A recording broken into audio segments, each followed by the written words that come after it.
phones on vibrate or silence, please. I'm going to call the meeting to order. We're going to have the prayer by Karen McGinnis, and we're going to have the pledge by Travis is going to lead us in that. So go ahead and come up, Ms. McGinnis.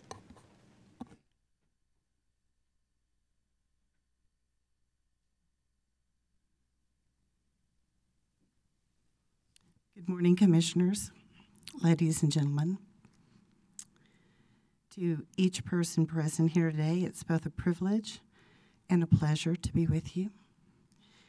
And I invite you now to pray with me in whatever way is comfortable for you. With grateful, loving hearts, we call upon you, Divine Creator, Supreme Power, Heavenly Father, Lord God Almighty, Great Spirit, all that is beyond all naming. You who are called by many names in many different languages, we ask that you fill us now with your divine presence as this commission goes about the business of the governance of San Angelo. Guide these commissioners so that the decisions made today will be in the highest good of all in our community. Help our commission to look beyond self-interest, beyond even the interest of their children and their grandchildren. Grant them wisdom and strength and clarity of vision as they look instead to the seventh generation beyond. Bring into each member's awareness the art of deep listening. Give each one the gift of respectful attention, which allows healthy debate to spawn creative solutions. May each member here be ever grateful for the privilege and honor of serving the citizens of San Angelo, and ever mindful of the responsibility entrusted to them. We thank you for these blessings. Amen.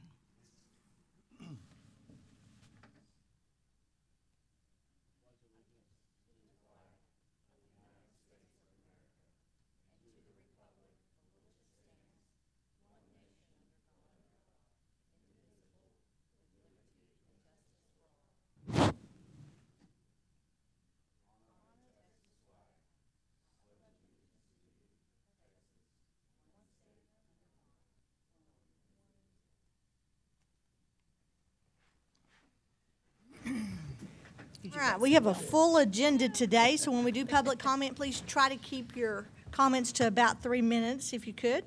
We're going to go through the consent agenda. The commission may request for a consent agenda item to be moved to the regular agenda for presentation and public comment. Otherwise, the consent agenda will be considered in one vote. Consideration of approving the May 15th, 2017 Planning Commission regular meeting minutes. Do I have a motion? Motion to approve. Terry made the motion. Second.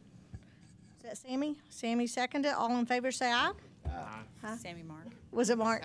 Was it Mark? Y'all sound alike. Okay. All in favor say aye. Aye. Any opposed? All right. The regular agenda, subdivision plats. The Planning Commission has final authority for approval. Appeals may be directed to the City Council. A, final plat, Hoelscher Farms Estate, Section 2.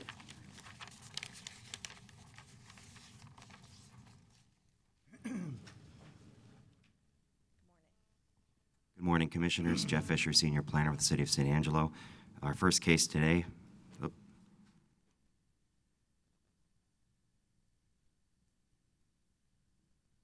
Permission to postpone for about 30 seconds. I'm going to check why the... All right, fixed. We're moving fast now.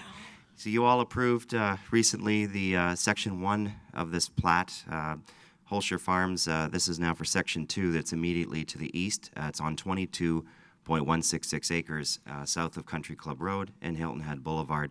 It's in the city's extraterritorial jurisdiction, so there's no zoning, but the city does have platting authority, so hence the case. As you all remember from last time, there was a close proximity to a Federal Aviation Administration VORTAX site when the planes come in. There were 2 lots in that subdivision. We had moved forward given the fact that it was an FAA, was dealing privately with that. This plat has one of those lots in right at the corner, so we're in the same spot where we're going to move forward, but we're going to make it as a note. So this subdivision, 18 single-family lots that will be continuing from Club Creek Lane from Phase 1 and Sunrise Lane will both be extended. We believe it conforms to the preliminary plat. It's designated rural in the city's comprehensive plan. It's a rural subdivision. It also conforms with the intent of purpose statements. It'll be extending the existing local internal streets along from Phase 1. So again, conforms with the statements. As mentioned about the airport, City Airport had expressed objections to the plat. They have recommended an aeronautical study done by FAA. Again, this is a private matter and will be dealt with at the time of development. Staff's recommendations are as follows. They have continued, as per the previous Phase 1, a desire to have a 2-course surface treatment for all internal streets with no header curb. The city is requiring the same standard of hot mix asphalt, so we're recommending denial of that variance and requiring that all the streets be constructed using the hot mix asphalt and setting aside the requirement for a sidewalk for public safety as it's not required in a rural residential area on streets less than 36 feet in width. Our rationale for denial of the variance for the lower paving standard. The 2-course material we mentioned during the Phase 1 discussion would lead to a deterioration much faster than the hot mix asphalt. Our assistant city engineer has provided us with some statistics to justify our recommendation. If this does get annexed into the city at some point, the city taxpayers will be responsible for upgrading that road. He quoted a range of approximately $850,000. That's a fairly large expense, as well as if you're a street that is of that standard in the annexation area that comes into the city, that a maintenance review is every 3 to 5 years, whereas if it's a hot mix asphalt, the higher standard, it's only 5 to 7 years. So in addition to that figure could go up as well with the general maintenance in a shorter time period. We don't believe it's a unique request. All the other city roads, if they were coming and platting today, and there's a lot of vacant land south of Country Club Road that could be developed, we would require the hot mix asphalt, the higher standard. And that's, when I say higher standard, I mean that's the regular standard of the city. This would be a lower standard with the 2-course. We don't believe there's a hardship. There's no topographical constraints or other geological variables that would prevent them from paving it to a hot mix asphalt. And finally, we believe, as consistent with our engineer, that it would reduce public safety because you've got the deteriorating road. Sooner or later will have to be upgraded. So again, staff recommendation, approve the final plat, deny the variance for 2-course surface treatment, require all the streets are constructed using the hot mix asphalt, and setting aside the variance from Section 9V for public safety sidewalk, given that it's less than 36 feet and it's in a rural residential area. These are the summary of approval conditions. Taxes paid, submit plans to construct the new streets, and submit a drainage study. Any questions or comments? Any questions?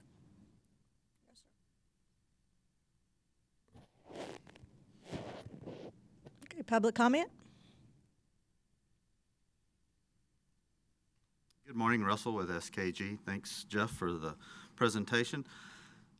As Jeff indicated, this is kind of a continuation of the Section 1 that was heard last month. Still kind of asking for and seeking the same variance that Planning Commission approved last month with respect to the street construction. It's somewhat of a hybrid construction, being city spec, subgrade, and base with a county spec 2-course surface treatment overlay over the top of that.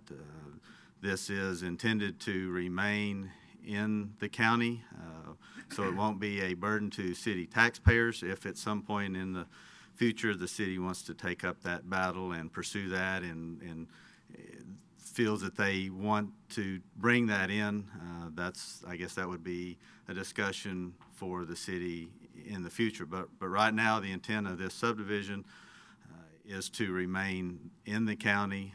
That's the whole intent for the developer is to keep it a county subdivision. And as such, these streets would be, the county is different from the city, as we talked about. The county's not going to maintain them until some point in the future. If the developer does make the request to the county and they approve it and even pay a maintenance fee for that. So this won't be a burden for the city of San Angelo taxpayers. So I'd be happy to answer any questions that you may have for this one. Just a quick one, and I asked it last month, but I just want a refresher. So, because here we are again with the exact same scenario. Why are we so far apart, we being city and county? If these situations come up all the time, which they do, right? It's the second time in 2 months. Why is there such a disconnect between what the expectation of the city is and the expectation of the county is? Why, how come it's never been addressed to where, we get in conjunction with the county, with county commissioners and the city and say, okay, guys, here's what we're working on. It seems like every other month we've got an issue between, whose roads are better, are your stipulations better or my stipulations better? Well, yours are cheaper, so yours are better on the person who is going to have to be building the roads, but yours are more expensive, but yours last longer. I mean, I don't understand why we don't get on the same page so then we don't have to do this all the time. Well, I guess from my perspective, we are on the same page. A few years ago, the city and county got together, made an agreement, which basically said within the city's ETJ, the area within which we have authority, the county ceded to us the authority to regulate how streets are constructed. The city council has adopted an ordinance that says this is the way streets are constructed in that area. While there is apparently some disagreement among the development community of how that should be done, I would argue that the city and county have come together. They both signed and adopted an agreement that addresses how these circumstances should be addressed, and it is through the ordinance that the city council adopted establishing city street standards for the ETJ. Right. Yeah, and I agree with you, but there's... So your question is why does the county have a substandard system compared to the city? Yeah, and we can't answer that, right? So, Well, I think the general answer to that is density, and traffic. And if you're in Sure, a I'm with you. subdivision like this, I would argue that we probably need a better road than what the county's authorizing, versus something in the middle of nowhere that one car I a would day agree needs to with get that. to. So. Sure, and you're right. Go ahead, sir. Travis, you're headed in the right direction with that. There is a transition kind of between the intense city streets where you have more traffic and county streets maybe where you have less traffic. Yeah. And so in our mind, this is kind of a hybrid between those two. I don't want to say that the county spec is inferior. It works great for the county. And, what it is, yeah. And so we're kind of adopting the hybrid of them. And because this is not a bunch of 60-foot wide lots where you pack in a whole lot of traffic. These are 1 acre plus lots, so your traffic generation on these roads is significantly less than you would have expectation for a city street. So, there was a MOU approved between the city and the county that was really focused on subdivision platting. It wasn't titled street construction. It was titled for the development and division of land in the ETJ.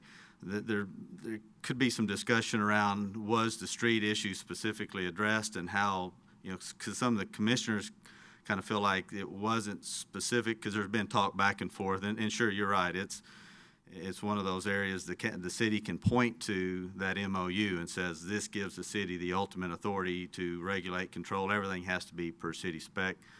Maybe there's some grayness in that.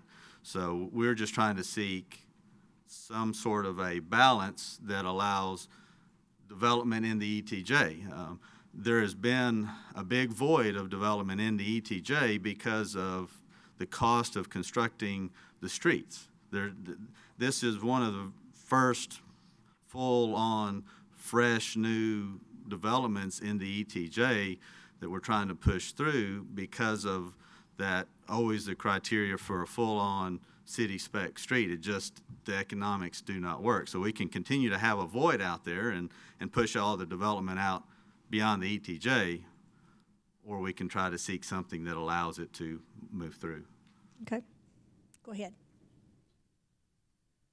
Lance Overstreet Engineering Services with the city. I can probably shed some light as to why the county has a different process for their road construction. A lot of it has to do with whether you're looking at a preventative maintenance or whether you're looking at a maintenance once damage is done. One thing about the two-course pavement is it has a very thin layer of asphalt on it, and the whole idea of that is that the county doesn't really maintain those until there's a problem. So once the road has failed and is in a state where it's in a failure, it's a two-course is much easier to come back through and do damage control and repair, because you only have to repair a little small section of it that's actually showing that damage. And that's a whole lot easier and less inexpensive to do in that area. The reason the city does not prefer the two-course is because we actually have a schedule where we're doing preventative maintenance. And so our whole seal coat program is designed around preventing the failure of the road, so that way we have a road that will last longer. And the reason for that is because we're looking at when we have to go through and repair a road, we're having to pull out curb, we're having to pull out sidewalks, we're having to do a lot more major work to repair those. And so it has to do with whether you're looking at a damage control or an after-the-fact kind of maintenance, or whether you're looking at preventative maintenance. And since the county does not have a whole lot of dollars set aside to do preventative maintenance, they basically are going through the areas once the damage has occurred and the road is failing. A two-course is easier to fix.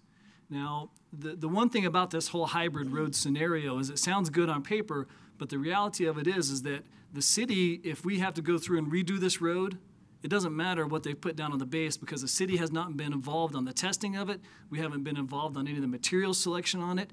And so if the city has to go through and redo this road, we've got to do a full depth reconstruction. We can't just go through and say, oh, we're going to take it on their word that the bottom was built properly, and have to come through and, we'd have to either go through and sample this again. We'd have to, we're looking at a full depth reconstruction. The other thing too that we have to realize is that with the two-course, it only has like a 3-year life.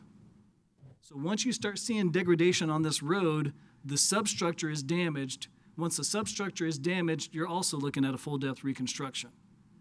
And so to say that the road is going to have the base of the city, but a top layer that's only going to support it for a couple of years, and then it's going to start undermining the base, then at that point, if the city has to work on it at some point in the future, it's going to be a full depth reconstruction. And that $850,000 that we kind of mentioned in the notes, that was based upon prices, the cheaper prices that we are seeing our roads constructed at today. That's not looking at any kind of inflation. That's not looking at any other prices down the road. That is one of the cheaper roadway projects that's in our CIP. That was the dollar basis of that. And we're looking at $850,000 for this section alone. Last time we kind of got up and we tried to talk a little bit about the differences, and realistically, the words have been brought up about the annexation and whether this area is going to be annexed or not. If you look at the annexation plan that the planning group has, this should have been annexed in already. And it's not like it's in the ETJ a long distance away. We're seeing this whole area develop. We're seeing this whole area grow. Across the street is in the city limits. To one side is in the city limits. To the other side is in the city limits. I believe that this area is going to be one of those spots that's going to be annexed in the near future. Whether it's by force or whether it's by volunteer, just because of its proximity. And engineering's concern and operations concern is that we have other areas that have been annexed in, largely voluntary, that was built to this lower standard, that the city is now having to go back through with the CIP programs and repair. One of those you guys are probably very familiar with is Foster Road. Another one is the Country Club Estates area. That is inferior roads, no curbs, no gutters. They're having flooding problems. And so council is now looking at how can we, where do we get the funds to repair these roads that the city has annexed in, even voluntarily, because it wasn't built to the right standard. Well, the whole idea of the ETJ and the fact that the city can employ its requirements in the ETJ is to prevent the city from having this additional costs as we annex those properties in. And I know there's another cost for the developer. I understand that. But the cost of the developer now can be passed on to all the lots, which can be passed on to the homeowners, whereas if we don't, then it's going to be put on in the entire city in the near future. The Foster Road fix, just so you guys know, it's $1 million project.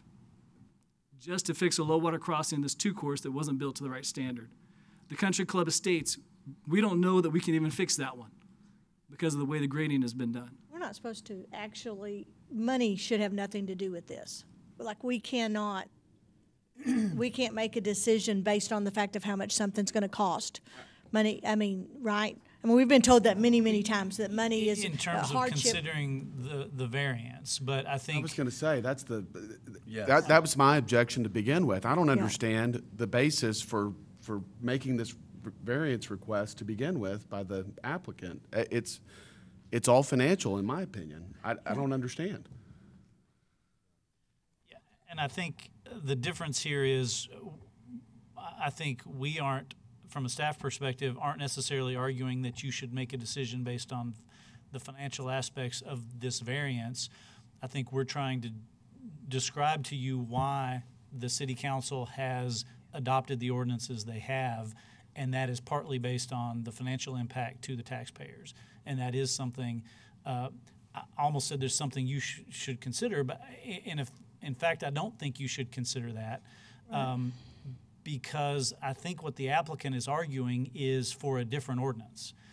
And this is really not the appropriate venue for that. They are asking for a variance. They are essentially asking to be treated differently than everyone else.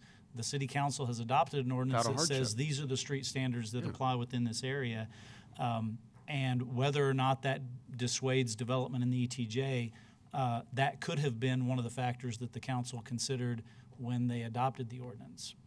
And I would just caution you that your job here today is not to second guess the city council's decisions when they adopted those ordinances. Your job is to view this particular applicant and ask the question, are they unique, and should different rules apply to them than the ordinances that council has adopted? Last month, we also had a report of county roads that lasted as long or longer than the city too. That was included in our, I don't remember who it was that gave a report, so. And I recall that, and what was basically said was that the city's maintenance schedule is around 7 years. And I believe that's what was spoken at in the last meeting. The reality of it is that the recommended maintenance routine on a 2-course is supposed to be every 3 years. And the reason for that is because it has a very thin layer of asphalt that's put down, and then the rock is pulled down on top of it. And it is actually recommended every 3 years. A lot of areas will push that out to 3 to 5 years. For the hot mix road, it's recommended at every 5. A lot of places will push that out to 7 or 8. And the reason for that is because the amount of protection of the 1/8 to 1/4 inch thick of asphalt versus the 2 inches thick of hot mix asphalt. And so that is actually the recommended maintenance schedules that are put out by all the manufacturers and those who do the construction. And even talking to our operational folks with Shane Kelton, he is adamantly, and I wish he had been able to be here today, but he said that he is adamantly against allowing for a 2-course because it does require a lot more maintenance down the road on his part and for the crews and things like that. And so, any other questions? Any other questions? Well, does the county not hold developers to a certain standard whenever they put the base down? You say that if this road deteriorates, y'all have to do a complete reconstruction. Yes. So do they not have any standards? Do they just say, go do it? I believe that they recommend that it be compacted, but they do not have a substructure that I'm aware of that's engineered like the city does to make sure that that bottom is supported. And however, if you do that, you will get some better life on it, but still it's going to be limited. As we propose to do the subgrade and base per city spec, the developer will have testing done. We would invite the city, if you guys want to make it a caveat, or we'll be happy to have the city out there as if it was a city street being constructed in the city limits, to have their inspectors there observing the testing for the subgrade and base to guarantee that you get that specification in place, and it eliminates this scare tactic of having to pull all of this material out. It will be constructed to city spec for subgrade and base. We're not trying to vary from that. If you're in the county and not in the ETJ, the engineer has to provide, or the testing laboratory has to certify that all of the material and construction was done in accordance with city specifications. So there has to be testing done. You know, this is in that gray area of the ETJ of how does that fall, and does the county inspect it? You know, there was a lot of stuff in that MOU that was not really spelled out, and so it could be advisable for the county and the city to get back together and spell some of this out. This isn't the venue for that, but it brings up some of these gray areas that need to be addressed. So we're trying to move through this grayness, if you will, and have a product that works for the area.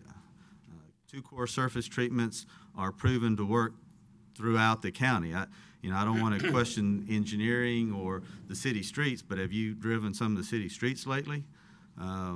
They are in poor shape, and a lot of that has to do with maybe the subgrade material or the caliche that used to be allowed to be used. You know, that's not the case anymore. We're going to be putting down a type A grade 2 base just like it was a city street, not some off-grade caliche. You know, it will be a city spec subgrade in base. And just to remember what we did last month, we approved section 1, correct? Okay.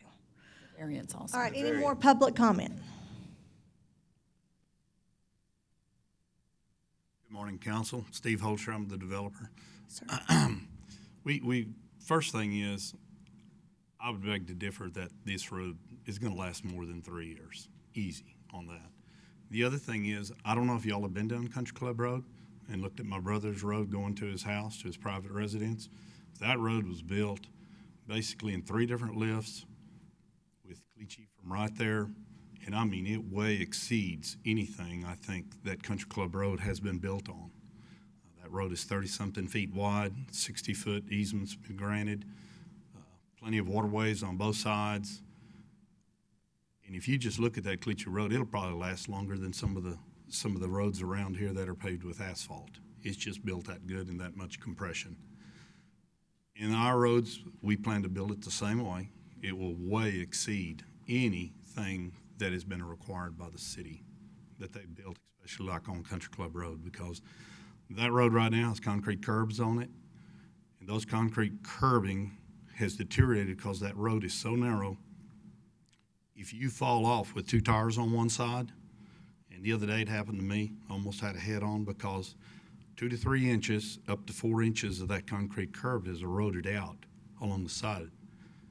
And then when you try to get back on the road, when you finally get back on after 2 or 3 tries and it turns you sideways, now that is dangerous. And the city has come in and put hot mix in that void to try to stop that from happening.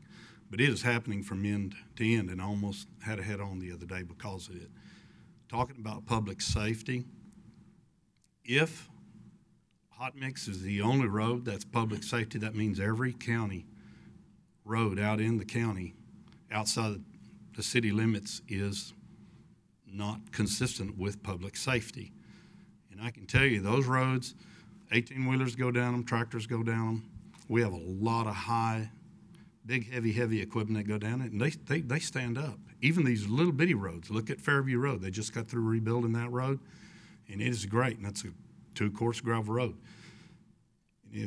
Yes, you do put down 2 shots of gravel and asphalt, but it is way thicker than what they're talking about. So I beg to differ with 1-acre lots and a private subdivision like this, which will have HOA. The homeowners are going to basically do the maintenance on it. The city may want to come in and adversely condemn it and take it over, not condemn it, but take it over to put it inside the city limits. But I don't think the people that are going there want to be there. I think they're going out to a rural subdivision. I've talked with the county commissioners for hours, and the memorandum of understanding, I think everybody wants to have a new meeting because the ETJ is being suppressed. Because if I have to spend $850,000 for this small amount of roads that are on my place, then there's no reason for me to subdevelopment or anyone else. Look at the subdevelopment that's going on all around Wall, Very Best, and north of Angelo, all outside of the ETJ. Basically, the rules that are set by the city council have stymied any of the development outside within that 3.5 mile limit. So basically, we're drawing lines in the sand. Mr. Hoelscher, could you please tell us why you don't want to put the city standard road in your subdivision? Well, one thing, if you look at the amount of lots that are there, I don't think it's necessary. You look at the county roads that are in the area, and they are high traffic. Okay. I mean, you talk about Country Club Circle, everything that's going on in the Ratliff Road area, that's getting to be a high traffic road. It is sustainable. It is very sustainable for the last 50, 60 years. I do not see a need that we have to spend that kind of money to pass that on to the cost, put that into the cost of the lots. Then you drive the cost of the lots up to the point nobody can afford them. And if you do that, then nobody's going to develop. So we're in a sequestered atmosphere here, sir. Okay. Thank you, sir. Questions? I think we're good. Thank you. Thank you. Any other public comment? I would like to add one other thing is if this subdivision is going to go through all the process of building the subgrade and taking the time and effort to do that properly below it, why wouldn't they take just a little bit of extra cost to put the hot mix on it to protect it rather than doing the cheap top coat that's going to allow that lower portion to be disturbed later on? Right. I mean, we're not talking like once you've taken the time to do that lower substructure and you've done all the other stuff, the additional cost to add hot mix on the top of it is not a whole $850,000. You know, we're talking start to finish project is $850,000. The cost to do a 2-course just with a top coat compared to doing a hot mix asphalt, I believe is just for the 2-course portion of it, it's about twice for the cost of the asphalt. Now, that doesn't count all the substructure and things like that. So it's not like, you know, they're getting a $450,000 road instead of $850,000 road. It's just the cost of the 2-course versus the hot mix. That top coat is about twice. And Mr. Hoelscher made a good point that he said if you look at roads that are built inferior, how dangerous they are when you're driving around and you get off the side and things don't match up. This area in this subdivision is supposed to actually at some point supposed to have a collector going through it too. To be the interconnectivity back into Country Club Road. And we're talking, 100, 200 lots total as far as the amount of traffic that's going to be on these roads internally as it gets built out.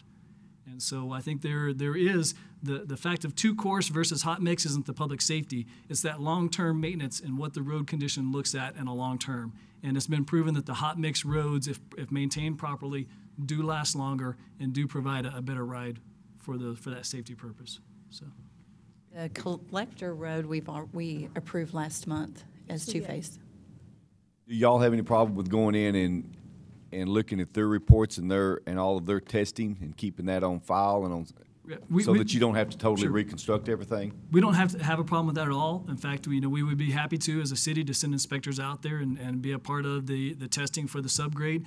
The big thing is going to be is if and when it ever does get annexed in, as to how long it's been that top surface has not been protecting that substructure. Yeah, you got to maintain the base. And that's the thing is if the top is really, it protects the substructure. It gives you a drivable surface that doesn't deteriorate as fast, but helps to protect that substructure. The failure that you have on a lot of the city streets is because for so long we did not do maintenance. And so therefore that top surface became damaged and allowed infiltration down into the substructure. And then once the substructure goes, that's when you start seeing your potholes and your shoving and things like that. Any other questions? Any other questions? All right. No, sir. Okay. So no other questions. Do I have a motion? Well, what we did last month, we approved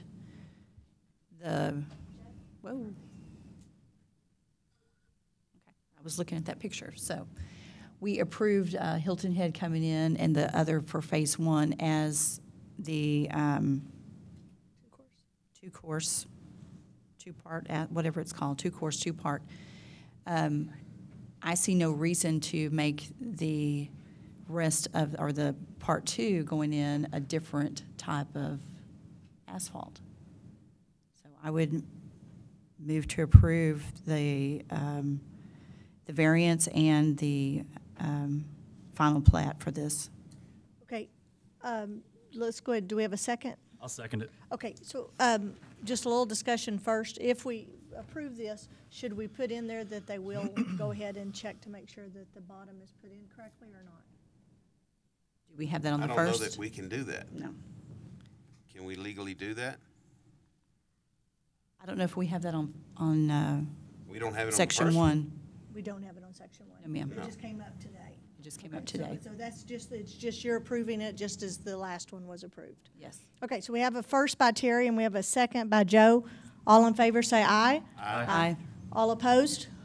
Aye. All right, so we've got 2, 4, 5 to 2, and the 2 against will be Travis and Ryan. Thank you. All right, moving on. Final plat of Phillips Family Acres, Section 1, public hearing and consideration of a request for approval of final plat of, oh, I don't have to read that, sorry. Final plat of Phillips Family Acres, Section 1.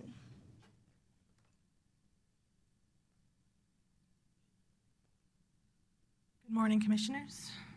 Christina Radio with the City of San Angelo for the record. I'm presenting the final plat for Phillips Family Acres, Section 1 today.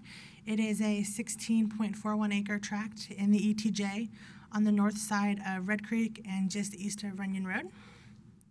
This is what it will look like. Currently it is one lot, and this final plat will subdivide it into 6 lots in total. They have requested 3 variances.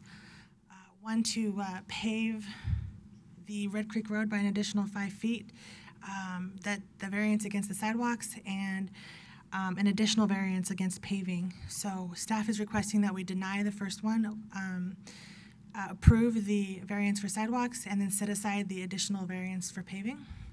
The rationale for the variance denial is that we believe that this road has sufficient room for a 5-foot pavement widening. It does have a rather large right-of-way on it, so there's plenty of room out there. Any additional paving that does have to come at a later time is at the cost of the taxpayers, which we feel is slightly unfair. We also feel that improving the roadway where you will be subdividing is a requirement and it's a reasonable request.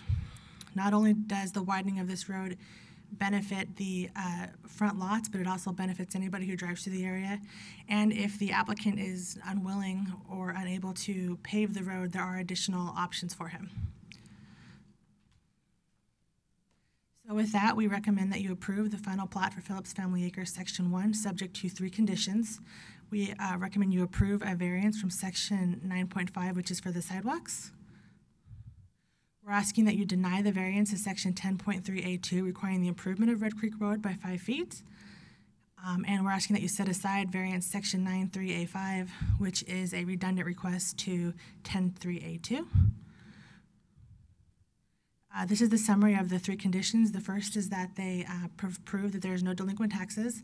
The second is that they reword on the west side, there is what's labeled a road easement, and we ask that it be labeled a access easement instead because it is not a road. And we have what appears to be fencing in the right-of-way along Red Creek Road, and we ask that they remove that from the plat. If you guys want, I can read those officially into the record, though. Okay. We're good. Do you have any questions for me? No questions. Public comment?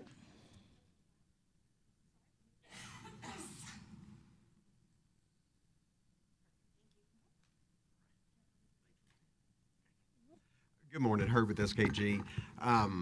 What we have, and you can see by the title, it's actually a family division of land out on Red Creek Road. the county actually has an exemption in their subdivision policy to allow family divisions of land like this. Unfortunately, we're in the ETJ, and so this is a process they need to go through. Mr. Phillips, who's here today, and if you have any questions that I can't answer, he'd probably be happy to. His dad in California wants to come out and be by the sun, so they need to cut out a tract for him to build a house on. And I believe 2 brothers and a sister also want a tract, so it's kind of a neat deal where they're going to get the family out there. I don't know if you actually read the report, but the comments that pertain to our justification of a variance are not what we wrote in the application. I mean, this one quote that says, petitioner argues that a hardship is created when an individual is required to perform or pay for what should be the responsibility of the public.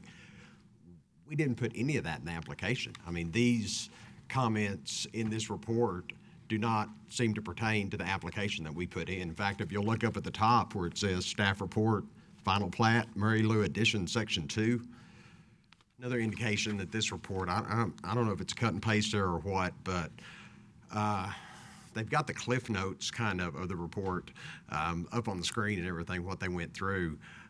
So hopefully that report didn't taint your opinion of this case, because it was totally erroneous and wasn't a correct response to what we actually put on the application. And if you want, I've got copies of the application.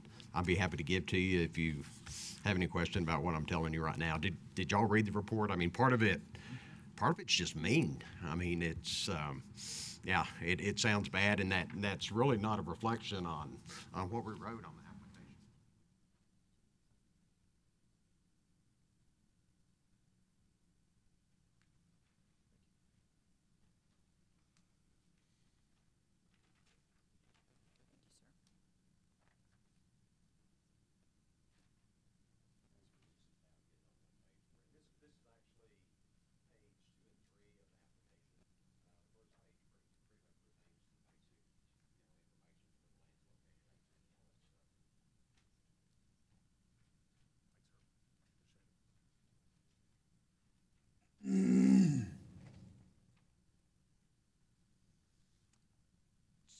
So looking at that, and actually all the responses, you know, they're kind of like a rebuttal in here in the report to what we request and what we actually mention as justification for approval of the variance. And we're really not talking about a variance that y'all haven't dealt with before. So, you know, worst case, if y'all could just disregard those comments in here. As you can see, they're not appropriate or specific to the case we have, or, you know, best case, we can just throw out the whole report, but, you know, there's actually some stuff on the other pages that are kind of pertinent to what we're doing. So basically, you know, and you can disregard these too, because the variance we're asking for on the roadway widening, you've heard before, and the reasoning's typically the same, and we'll get into that in a minute. One thing you will notice is that Mr. Phillips is dedicating the full 60-foot of right-of-way required on county roads. A little over an acre, and in this part of the world, that equates to $5,000 to $10,000 worth of land value that he's giving to the public that he's been paying taxes on, and more than willing to do that. I think that should be, you know, even though you talk about money not being a factor, we all know it is, right? I think that should be a consideration that they really want to do what's right. Once again, this is a family division, and there's no financial gain sought in this division. They're just cutting up the land to give off to family members, and it's not like a developer that expects some amount of return on his money in doing this. So essentially, they are dedicating the right-of-way. So we get to the variance we're requesting. To meet the letter of the ordinance, county roads require 30 foot of pavement. This county road, they're saying 20 foot, it's really more like 22 foot, which would require 4 to 5 foot of additional pavement on their side of the road. That 4 to 5 foot is about half the width of a parking space. It's really inconsequential. Definitely not going to be extremely beneficial to either this subdivision or the area in general. And I think there's really 3 compelling reasons to grant the variance on the pavement improvements. The first one's drainage. anytime you go in and expand pavement on a roadway, it affects the drainage going along that roadway. It's not a big consideration in this area because of the topography, but it's still there. Second, very compelling reason to grant the variance is that this is an existing county road, existing county maintained road. If y'all noticed that the county tax rates just went up, that wasn't for road maintenance. Their street and bridge budget is stretched just razor thin. Unfortunately, all that increase goes to the judicial, capital murder trials, new jail, all this stuff. The county, I have a problem with the city obligating the county to spend taxpayers' money for road improvement, and this is another one of the gray areas in the ETJ that hadn't really been worked out. I mean, the city could come in and require a developer to do a 64-foot roadway, like we saw a couple of months ago. At that time, though, we just dedicated the right-of-way, but the county doesn't want more roads. They're happy with what they have. They can barely maintain what they have. A pretty much unusable 5-foot or at least non-beneficial 5-foot of roadway expansion. I don't think we ought to impose that upon the county as far as spending more of the public money to do road maintenance on really inconsequential 5-foot of roadway out there. Third one, and the one that really gets me, is it's not necessarily the widening of the roadway that I have a problem with. It's where it narrows back down. Because, you know, if y'all driven in Texas a while, especially unmarked county roads, when you see another car coming on an unmarked road, y'all kind of split the difference in the roadway width. In this situation, if there is a car heading west and they decide to get over onto that 5-foot, the car going east is going to look at them and they're going to split the difference in how much road they have to work with. Well, the car coming west gets to the end of the roadway widening and they've got to go back to the left to get back on the pavement. I see that as a very bad situation, and it's going to occur anytime you try to do a road widening essentially in the middle of a block. And most of these points that I'm making are going to be the same for a case that's coming up about 2 items down the agenda.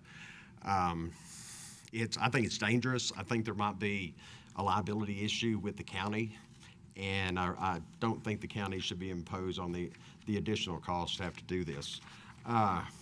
So what I'd like to see is a motion that would approve the variances.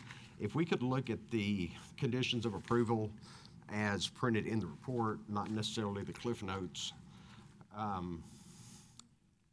agree. The Cliff Notes said we'll just call it a road easement.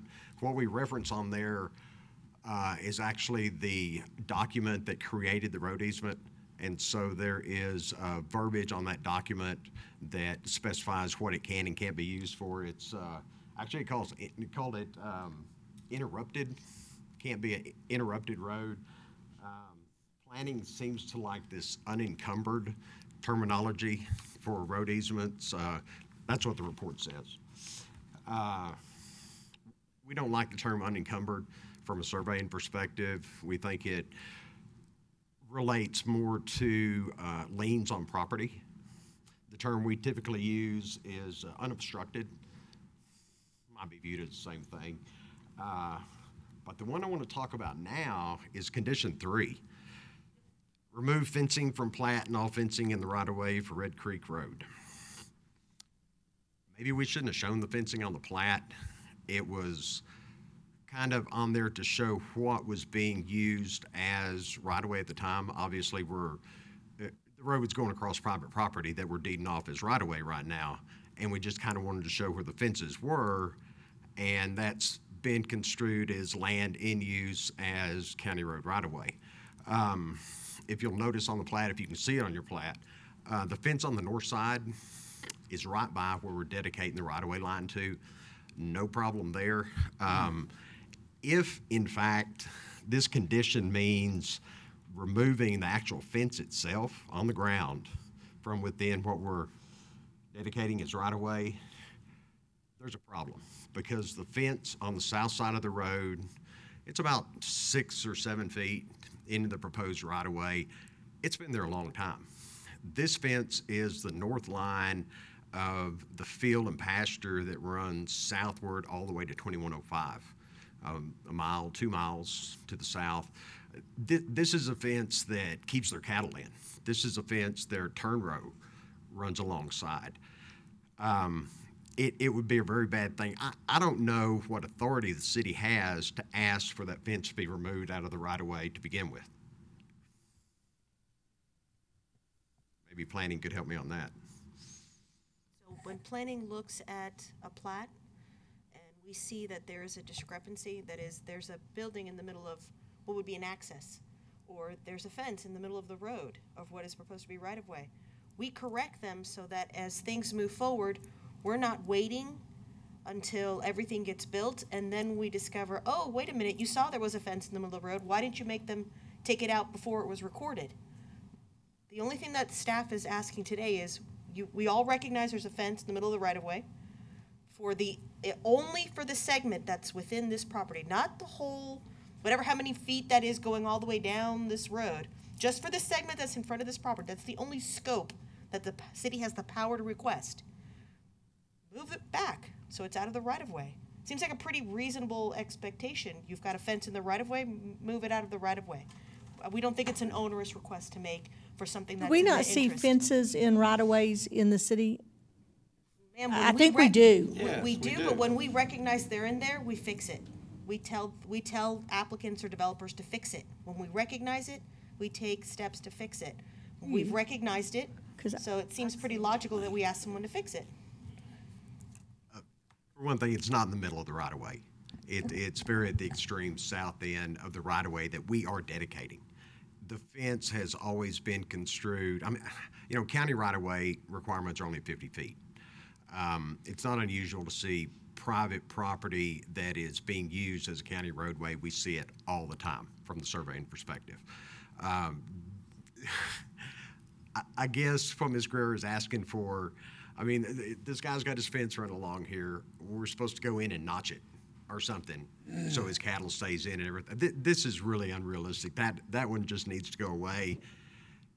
And there's also a power line that runs right along there that actually touches the fence. So if we're talking about a danger or something, that having the fence there within the right-of-way, the power line's still going to be there. So this one, we'll take the little line with the X's off of the plat document itself, but it's totally unrealistic to actually have them move the fence.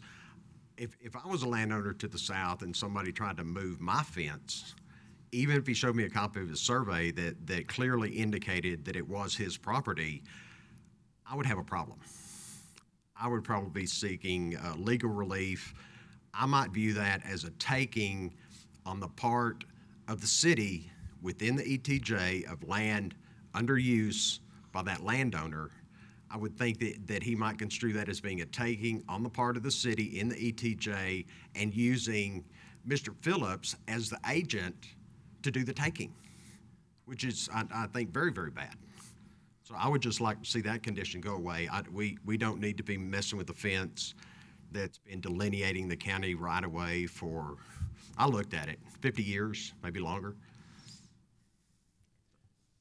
I think I'll make 2 points. One, this is right-of-way that's being dedicated for use by the public. So in the future, this could be used to run water lines, power lines, cable, TV line, whatever. The whole point is it should be usable by the public. I think, is this the most critical issue you're going to face today? No, it's not a huge issue. But someday, if the county comes in to widen that road and need that space, there's going to be a fence in the way potentially. Now, I think I guess I would just caution the owner that if the county decides to do that, or maybe someday it's in the city limits and the city decides to do that, given this dedication, the city or county won't be responsible for the cost of replacing that fence if it has to be taken down. So that's one impact of not having it moved by the property owner today, they might have to do that at some point in the future. But the whole point is it's land being dedicated to the public for use by the public, but they're asking to continue to use it for private purposes. Again, this is not the most pressing issue. It's not something we're going to jump up and down and say it's horrible if you let them keep the fence. But there is a public purpose for requesting them to move the fence back onto private property. Okay, Herb, I have a question for you on, you said dedicating the 60-foot right-of-way, so that would be done, how is that in the? When we file the plat, the Okay, when you acknowledgement file the dedication, plat. the landowner actually dedicates that land to the public for the right-of-way. Okay. And this fencing issue is important to me. And even if sometime in the future when the county comes in and redoes that acquires the rest of the right-of-way all the way through there, or straightens out the fence, and it's now the landowner's responsibility to replace the fence, supposedly, well, right now, it's going to be the developer's responsibility to rebuild the fence and put this jog in it, and it doesn't benefit him at all. I would rather just not get into the fencing issue whatsoever. It's very close to the new right-of-way line that we're dedicating. It's been there for a long, long time, and it's always been recognized as the county portion of the right-of-way and used as a roadway. And I would just rather leave that alone and not stir up any more trouble by dealing with the fencing. So really, what I'd like to get is would be a motion to approve the variance from the roadway construction. Let us handle the road easement labeling on there from a surveying perspective, and do away with condition 3, the condition on the fencing. Well, we'll take the little line off the plat that has X's on it, but as far as moving the fence, no. But I'd be happy to answer any questions or comments or anything. Not only is it not going to benefit the developer, it's also not going to benefit the county, because they're going to have to maintain that. And the weeds are going to grow up, and it's going to be, you know, if he's got cattle and such out there in it and they're keeping it grazed down, to me that's a benefit for everybody. Right, and the argument about utilities possibly going in along that portion of the roadway parallel to the road, you're still going to have a weird notch in that fence that's been there and recognized forever. And from the legal perspective, I'm obviously not an attorney. From the legal perspective, I think the owner to the south would have a call on that land for however long it's been under fence. You know, I'm just saying that this could be viewed as a taking by the city, with our landowner being the agent, being the bad guy. And there's too many bad things happening with the fencing, and not really any good things. So. Okay. Any other questions? No. All right. Any more public comment? Oh, did you need to say something? Okay. Go ahead. Hello, Christina with the city. I just had 2 things I wanted to say. The first is that I can understand the sentiment for not recognizing a benefit to increasing the road by 5 feet in that section, but that is why we offer the option of doing the financial guarantee, so that they don't necessarily have to pave the road at this time. And the second thing I would like to just point out for everybody's benefit is that as you saw in the staff reports, we have a new template that we are trying out this time, and unfortunately I did make an error at the very top. It does say Mary Lou. That was part of the template that I didn't catch. So actually the next plat that I present will also have that up there. That's just in the heading, and again, I apologize, but we're working out the kinks in our new template. I do have one. Thank you. I have a question or a comment rather. So on Friday we received all of the reports and everything. On the reports, there's 4 conditions of approval, but there's only 3. Correct. So are we going to will we be getting a correction on those so that we know what we're? The correction is here in the presentation. Correct. Those reports were created before we had a discussion with Mr. Hooker, and we realized that one of those conditions was actually supposed to be removed, and that was from engineering. So that's why today, before you, I only have 3 conditions. Okay. Thank you. If you've got just another couple of minutes. State your name, please, again, for record. Herb with SKG again. I did forget about this part. In the discussion in the report, when they're talking about the condition 4, they throw in that option for what we call payment in lieu of construction, where you can actually contribute the amount of money that the proposed construction would take to the city. The city has the option of holding that money for up to 9 years. Now, the city can either use that money to do improvements to the roadway that you're dealing with, or they can use that money to do improvements to a roadway that contributes to the area you're dealing with. In other words, like a feeder road or something like that, a collector to get in, which would be the highway in this situation. I'm not real sure about that, because we're actually talking about the city taking money and obligating themselves to build a road that's 3 miles out of the corporate limits. And the constraints within that program are that they have to use that money within half a mile on a city road that contributes to the area, and that doesn't get you anywhere close to the city limits. So I really don't think that's an option in this case, because, without a legal opinion on how that would work, I don't think the city should be obligating themselves to spend money on a roadway outside the corporate limits at all. That would not, okay, that's fine. 3 miles. That would be removed. All right, any more public comment? All right, there being none, any more discussion? I move to approve the final plat and the variances and remove number 3 from the conditions of approval. Second. Okay, so we have a first by Mark and a second by Sammy. All in favor, say aye. Aye. Any opposed? Aye. Okay, so we have 4-3. Joe opposed, Ryan opposed, and Travis opposed. All right, moving on. Replats of Lot 16 and 17, Block 1, Wilkie Downs Estates.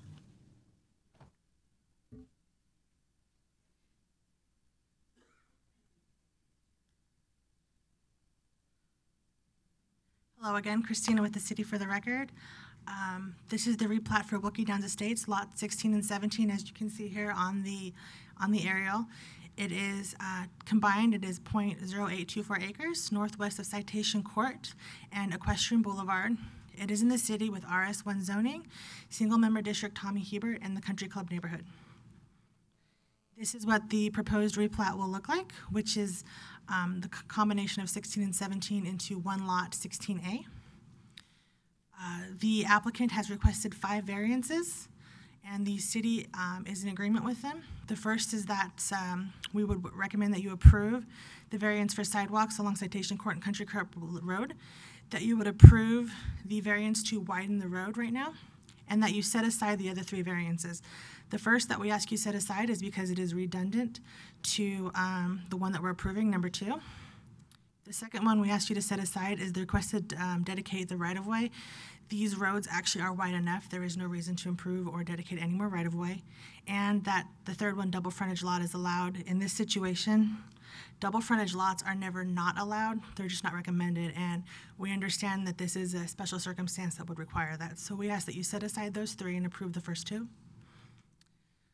So finally, we ask that you approve the replat of Wilkie Downs Estates subject to 1 condition, and then approve the 2 variances and set aside the 3. And that the condition be, of course, that they prove that there are no delinquent taxes. And then also I'd like to point out again that while unfortunately in the heading of the staff report it does say Mary Lou, that is not because we copied and pasted, it's just because we're using a new template. Okay, thank you. So set aside means what? It just means the variance isn't necessary, and so we're removing them basically. Right. It's basically okay. It doesn't need to be approved or denied because it was not necessary to begin with. Okay, perfect. This way we can recognize that they did apply for them, but we're in agreement and they're not necessary. Okay, very good. Any questions? Public comment. Finally have one. Herb with SKG again. No paperwork, so it's going to be simple. I'd be happy to answer any questions or comments. One thing, you'll note that they set aside some of the variance that we request. We tend to overshoot on the variances because there's a lot of overlap in the ordinance as to what portion of the ordinance pertains to right-of-way widening, street widening, all this stuff. So We would rather throw in an extra variance that they deem is redundant than have them turn down our application. So that's why you'll see that on occasion. So, but I can answer any questions you might have on this one. I think we're good. Thank you. Thanks. Ron made the motion to approve. Second. Travis seconded. All in favor say aye. Aye. Any opposed? Hey, 7-0. how about Woohoo. that? All right, we're going to D, second replat and tract 213 Red Creek subdivision. For the record, Rebecca Guerra, Planning Manager. This is the second replat in Tract 213 for the Red Creek subdivision. It may look a little bit familiar to you because you've seen it before. This was the plat that you all had to deny because they could not seek a variance from the one section of the subdivision ordinance. Mr. James took this item before City Council, and in fact now that is possible. So that's the reason why you're seeing it before you again. They're asking for the exact same thing all over again.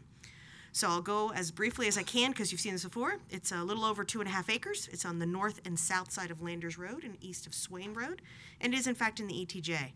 There are 4 mobile homes, 1, 2, 3, 4, on the site. I believe they're mobile homes, Herb? Oh, they're domiciles. And they are now seeking to have individual lots split from them, and you can see that right here. So they'd like to sell them off. So they're asking for several variances. I've grouped them into the actions that staff is recommending.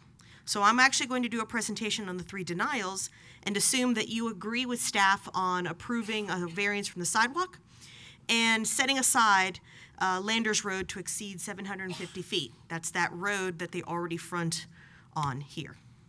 So that's how I'm going to do my presentation to keep it as brief as I can. The 3 variances are to allow more than 40 lots to front onto a dead-end road, Landers Road, to dedicate 5 feet of right-of-way for Landers Road also, and to pave Landers Road by 5 feet. So let's go forward. So the first one, more than 40 lots on a dead-end road.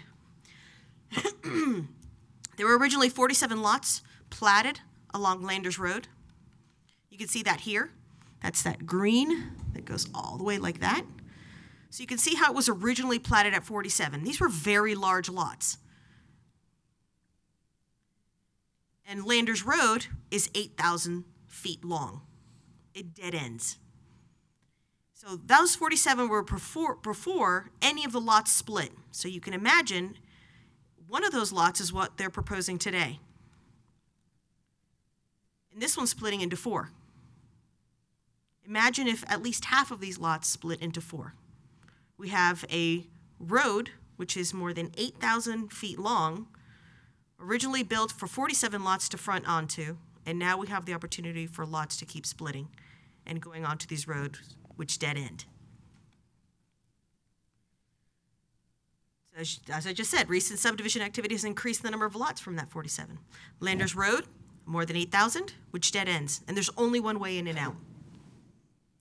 So to give you a comparison, if it was in the city, per our International Fire Code, if you have more than 30 lots on a road with only one way in and out, you have to provide a secondary access.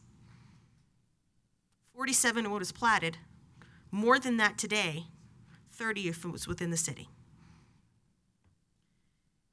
We believe that approving the variance only exacerbates the problem by adding more lots and homes. So one of the arguments that's going to be made is there's already 4 domiciles on the lot already. They're already there. Well, this sets a precedent. Because if we approve this one, then the next one that comes in, well, they already have their homes there and they just want to split it. And at what point is it enough? How many is too much? In the city, clearly that's 30. But at what point does it become too much and when we stop? For the second one, the 5 feet of right-of-way dedication. There's enough room on the front lot, so let me show you that lot again, to dedicate the right-of-way that's needed. That's that one. So we don't think that there's a hardship in that regard. Any future expansions become more costly. The taxpayers out of the general fund are going to have to buy that land if that road ever needs improvement or if utilities need to be put in. It's a reasonable request of platting. You just saw one before you. The dedication of the right-of-way, it benefits these lots as well as all the surrounding neighborhoods. And there's little to no cost involved in dedicating the land. You show it on the plat. For the third one, 5 feet of pavement. And this is one that we seem to have the most issues with here. Again, there's sufficient room on the lot. Any expansions become more costly because now the city has to pave it or has to put in the improvements for those roads. It's a reasonable request in plating. It's one, in fact, that was identified as part of the subdivision ordinance. It benefits the proposed lots as well as surrounding neighborhoods, and there are other alternatives. So we've never used these alternatives, and it may be that in this particular case, within that half mile, it's too far out. But there are other alternatives. A variance should be granted in the very last case. If they can't put up a financial guarantee, and you haven't directed staff to come up with a fund, to create the fund for the monies to go in, then the variance should be the last request. And if you feel that that's the case in this case, then the variance should be granted. But I want to reiterate to you, because I think it's important, that the subdivision ordinance says you have options other than getting a variance. And these are 2 of them. So staff's recommendation is to approve the second replat with 7 conditions, to set aside the variance that prohibits the roadway from exceeding 750 linear feet, to approve a variance requiring the installation of sidewalks, to deny the variance for more than 40 lots or tracts to have exclusive frontage onto a dead-end road, to deny a variance requiring the dedication of 5 feet, and to deny the variance requiring improvement by 5 feet. This is a summary of the conditions. Proof that there's no delinquent taxes is the one you see every day, or every meeting. Revise the plat to show the 5-foot right-of-way dedication on landers, or get a variance. Pave landers by 5 feet. Submit the financial guarantee, the fund, or get a variance. Provide turnaround at the end of the 619-foot driveway. This is a requirement that the city is imposing. There is no variance sought from this standard. They obtain a variance for more than 40 lots on the dead-end roadway. They provide a will serve letter from the Red Creek Mud. That's the provider of water out there. And they include a public utility easement with access easement shown. And that's a requirement that's shown from another utility entity. This concludes my presentation. Do you have any questions? Any questions? No, ma'am. Public comment.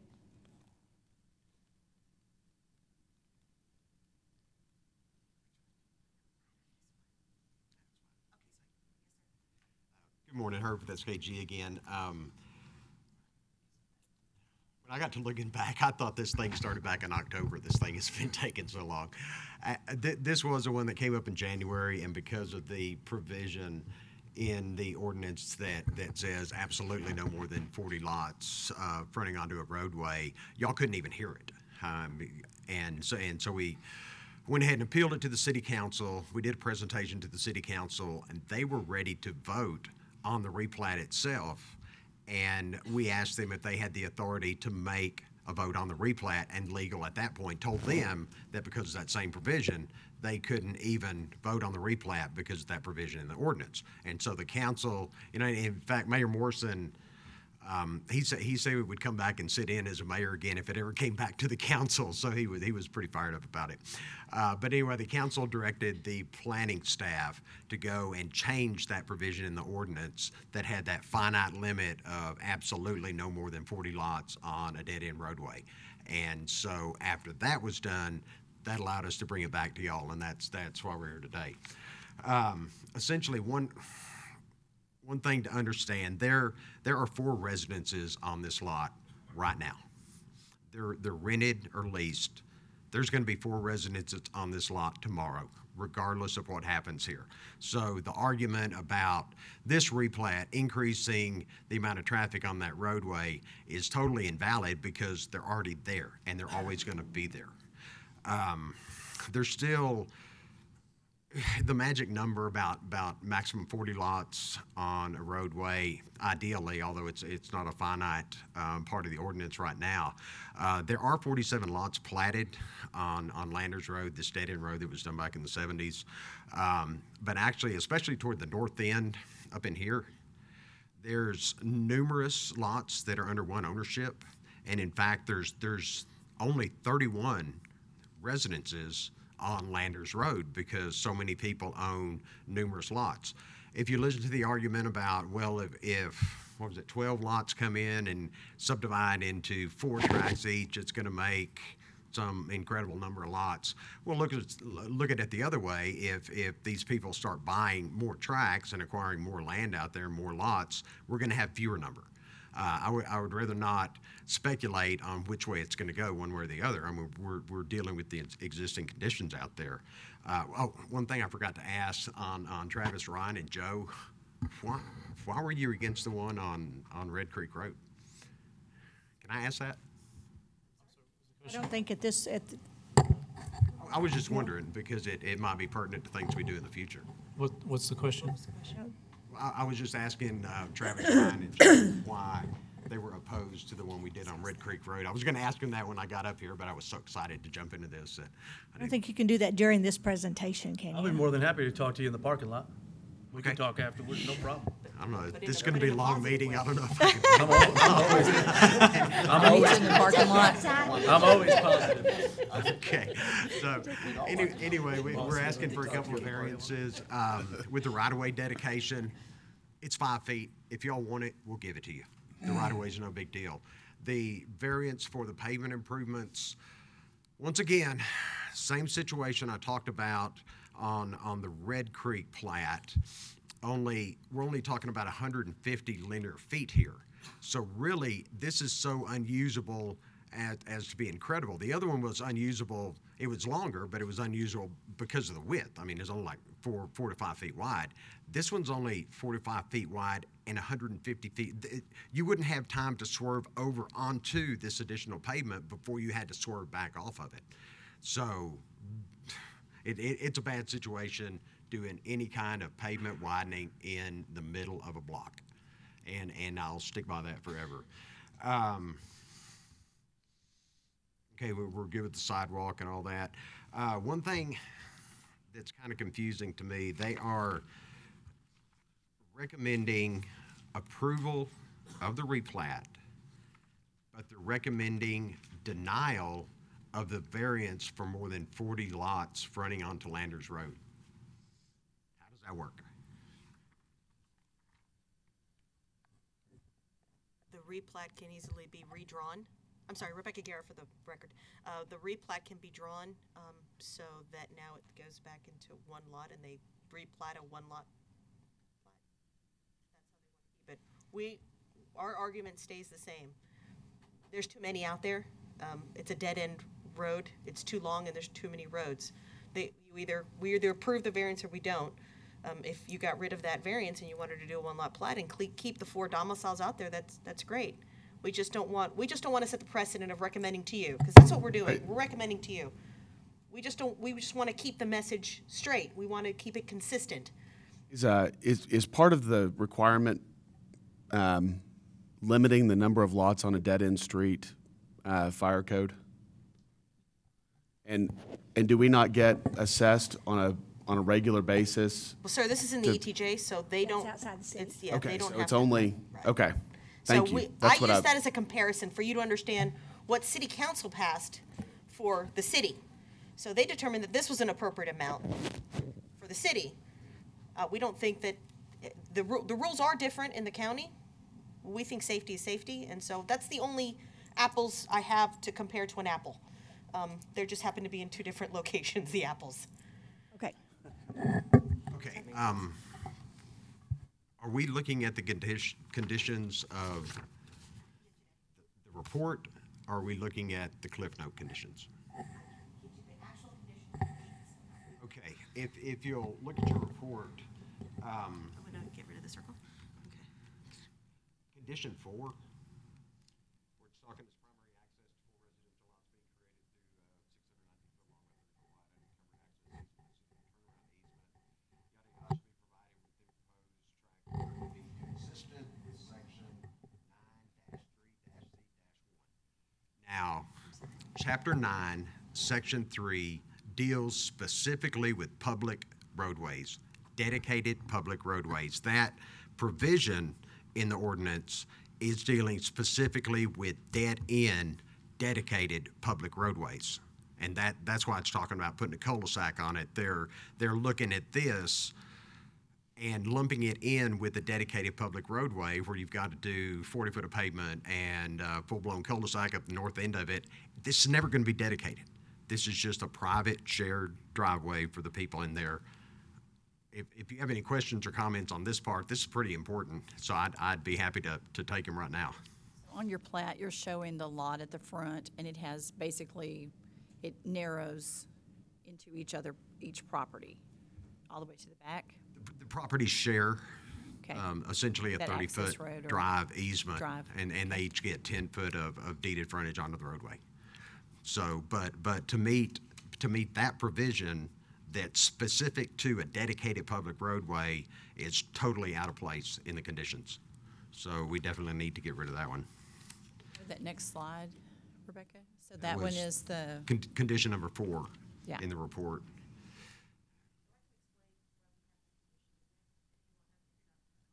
One more thing. Condition number 7. Oh, and we have the letter from the MUD already on the Hoelscher letter as far as water taps go. Condition 7, and this might be a little petty. This request was actually made by Frontier Communication. Now, that's a franchise utility company, as far as I know, within the corporate limits. I tried very diligently to get someone at the city to talk to me about franchise utility agreements and never could. I got the runaround, and then I got total silence. I'm not sure if anybody at the city understands their franchise agreements. I was trying to find out if the city had the authority to act on behalf of a franchise utility company within the ETJ to ask for an easement. I don't think they do, and I still think that utility companies acquiring easements from a private landowner is a private matter and shouldn't be a condition of a plat approval. We can put it on there. I mean, it's a little bit of verbiage, but I don't really want to set a precedent, and I just want y'all to be aware of that fact, that we have a franchise utility company asking for a utility easement within the ETJ, and the city essentially making it a condition of plat approval. So.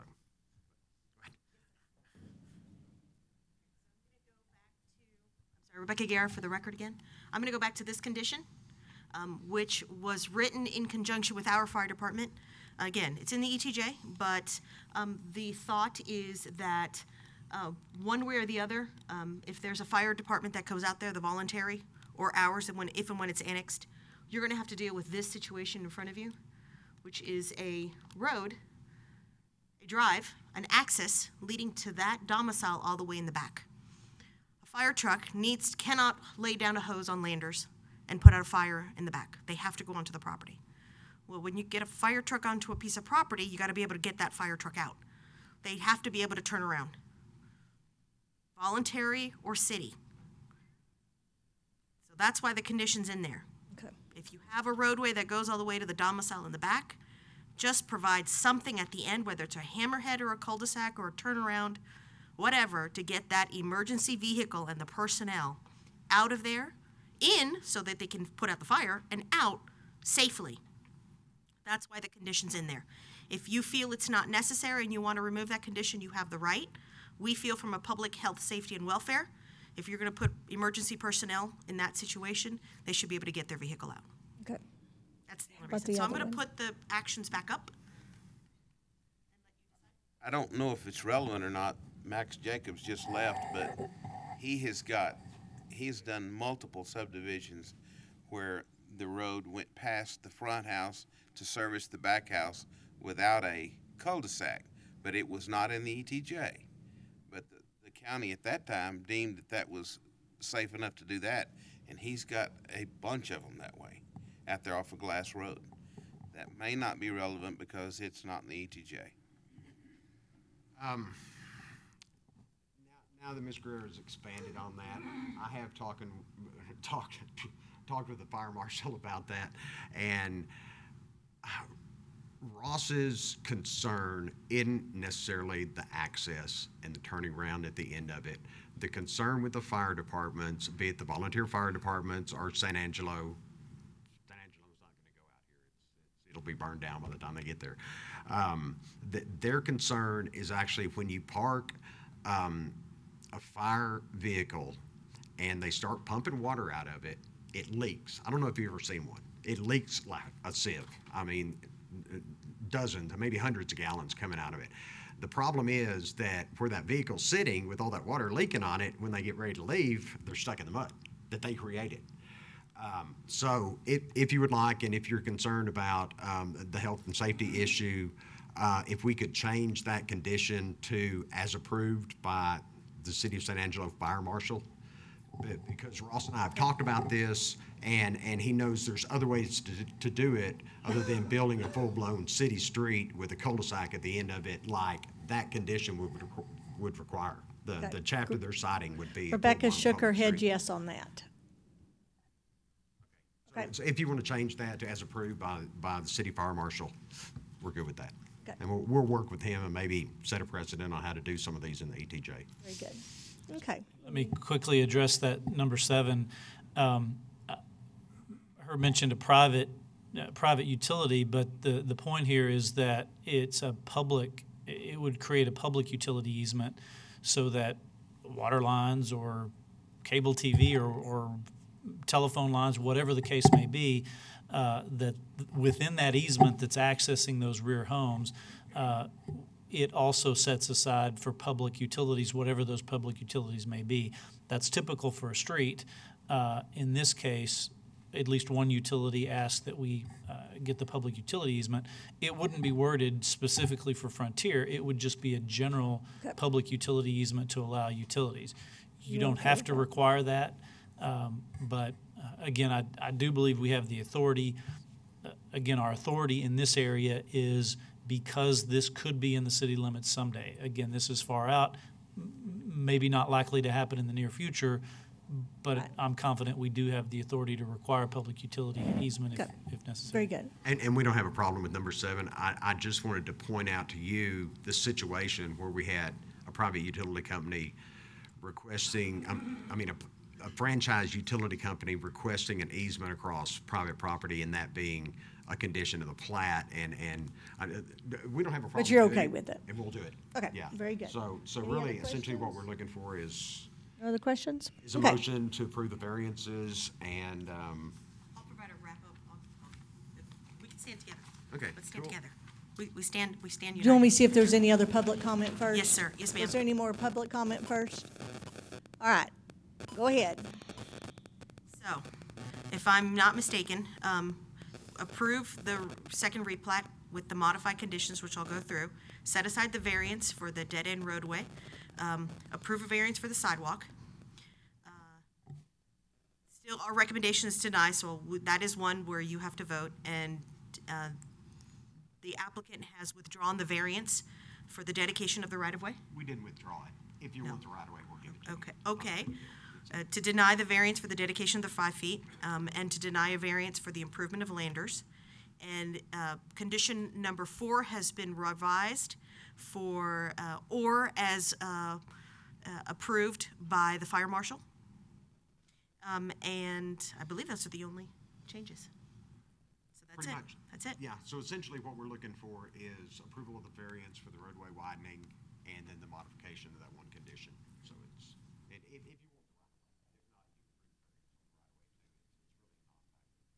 Okay, very good. Any other questions? All right, thank y'all. All right, there being none, do I have a motion? How would you even, good luck with that one. Thank you so much. So I would like to move to approve a second replat. I have to read what you have there before I can go any further. So this would be modified. With modifications to the 7 conditions. Yes. Okay. Those conditions, please. Would you like the synopsis? Like that. Thank you. Okay, and then also we need to, number 4, as approved by the San Angelo Fire Marshal. Can I go back? Flopping around there, Rebecca. Okay.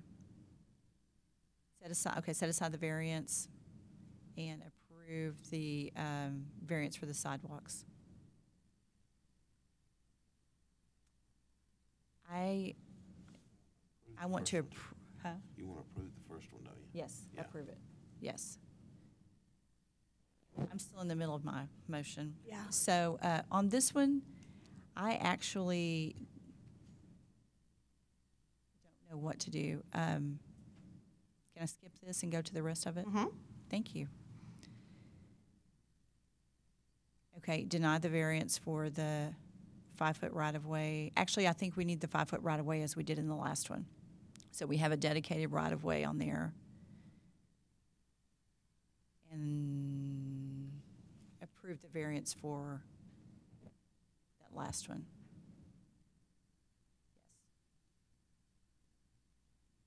So now Back we to have the this first one. You want to approve the first one, don't you? Yes, I did approve the first one. So we need to, so now we need to make So a, with the approving the first one, then that one would also be approved, correct? okay. So that's your motion. Yes, that is my motion.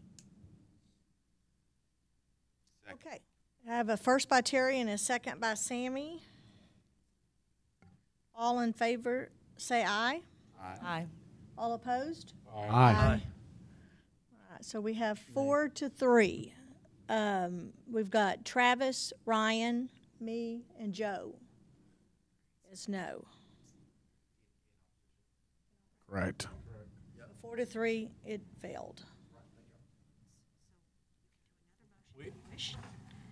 Yes. If you would like to do another motion to modify the combination of things, or do you want it to stand as is? Does someone have a second motion? Want to have a second motion? I'll make a motion to approve as written with the change of condition, the 7 conditions, number 4, as approved by the fire marshal.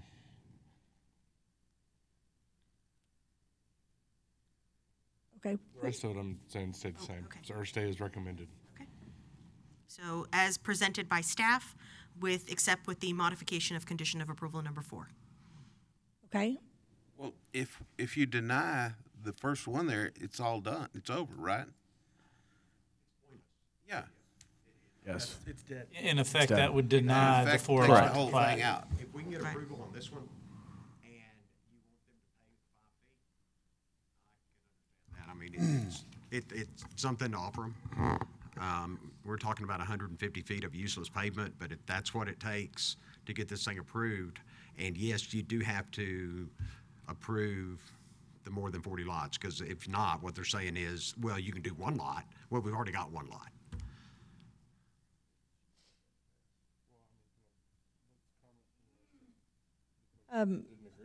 Yeah, my problem with it is the fact that you put 4 on this one and then you put 4 on another one, and then, I mean, it just could end up being a lot, and it being a dead-end street, that's too much traffic for a dead-end street. And that is your prerogative. If this was vacant land and we were doing this, for one thing, I probably wouldn't be doing this. I know how y'all feel about this stuff. We have 4 residences out there that are being leased or rented right now. These people want to buy their property. You know, there's some thought that owning property is better than renting property as far as pride of ownership, maintenance, and stuff like that goes. I mean, if you subscribe to that theory that it's better to have a neighbor that owns the property as opposed to someone that rents the property, well, I would think that in itself would be a very compelling reason to go ahead and approve the replat into 4 tracts that can be under private ownership as opposed to being rented out. If this was vacant, it'd be totally different, but this isn't. There's 4 domiciles there now, and there's going to be tomorrow and forever. We're setting a Precedent precedent. for the rest of Yeah, the subdivision. but Herb, But you get to hear the precedents. Here's the problem, Herb. Someone can go out and take a vacant land, a vacant tract, and put improvements on it and do the exact same proposal that we would then be authorizing here and allow them to subdivide. If we set the precedent under any circumstance, then it's going to be abused, I think. That's why I opposed it. 100%. I will draw my motion. Exactly where I came from. I don't think it's common out there, but I understand. But it's possible. Sorry. So there's actually a much simpler alternative. So based on what you're saying, you have the ability to deny this plat. So just by denying it, now you've already said you can't have additional lots on here. It's a cleaner decision. They've already got the 1 lot out there. It's done. So what you can do is you can withdraw it. I make a motion to Okay. deny the plat. Well, and actually, since it's already gone, we really don't need to make another I motion. think it would be cleaner. The state law in plats does require an action. I think we could argue that the failure of the first vote was technically an action to deny, but I think it would be cleaner to actually make the motion and vote. I agree with I'll make a John. motion to deny the plat. Okay, so Ryan made a motion to deny the plat. I'll second it. Travis seconded it. All in favor of denying the plat, say aye. Aye. Aye.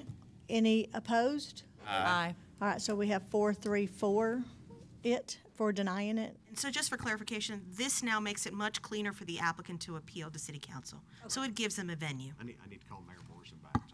All right, Okay. thanks, guys. Very good. All right, now we're going to, and I am so sorry, Hi Master, you were nearly there, but they're going to run someone right in front of you. There's someone that needs to leave town, so we're going to move to number 4 under rezonings, B, Z1708A and Z1708B, Brewer, City of San Angelo. Nope, that's not it. Keep going. Like I said, it's gonna be a while. Give me a second. I apologize. Okay, after this one. Like I said, it'll be a while. Here we go. All right. Be fast. Okay. Good morning again. Christina Riddy with the City of San Angelo for the record. Today I am discussing a rezoning that was originally initiated by the applicant, Robbie Brewer, and the city felt that it was important enough that we look at the whole area. So the city is initiating a zone change for the whole area, which would be this triangle that is outlined in red here. It mainly counts towards the houses that are here on Baker and here on Rust. It is in the single-member District 3, Harry Thomas, in the Fort Concho neighborhood. So I have 2 maps up here for you. First is the future land use map for a neighborhood, and the second is the zoning. And as you can see, there's a large discrepancy there. That entire area, twofold. First, it actually is all housing for the most part out there. And second, we have a designation of neighborhood.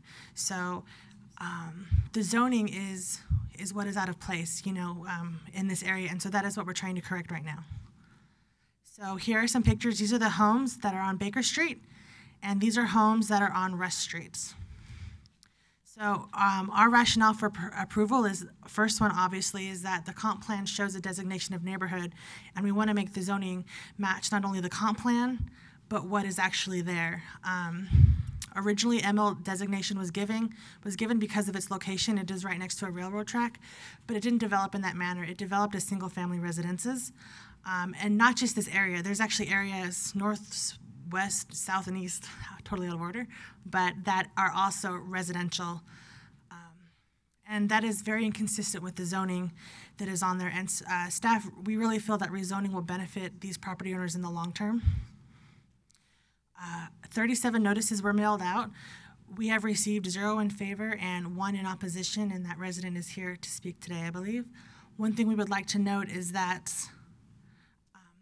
some people have what staff calls a home occupation.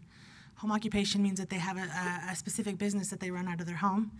Rezoning the area to single-family residence does not alter the fact that this homeowner has a home occupation. It is still an allowed use, and nothing would change beyond the zoning of the property. So we are recommending approval of the entire area being rezoned from light manufacturing to single-family residential. And do you have any questions for me? Any questions? Very good. Okay, thank you. Any public comment? Go ahead, sir.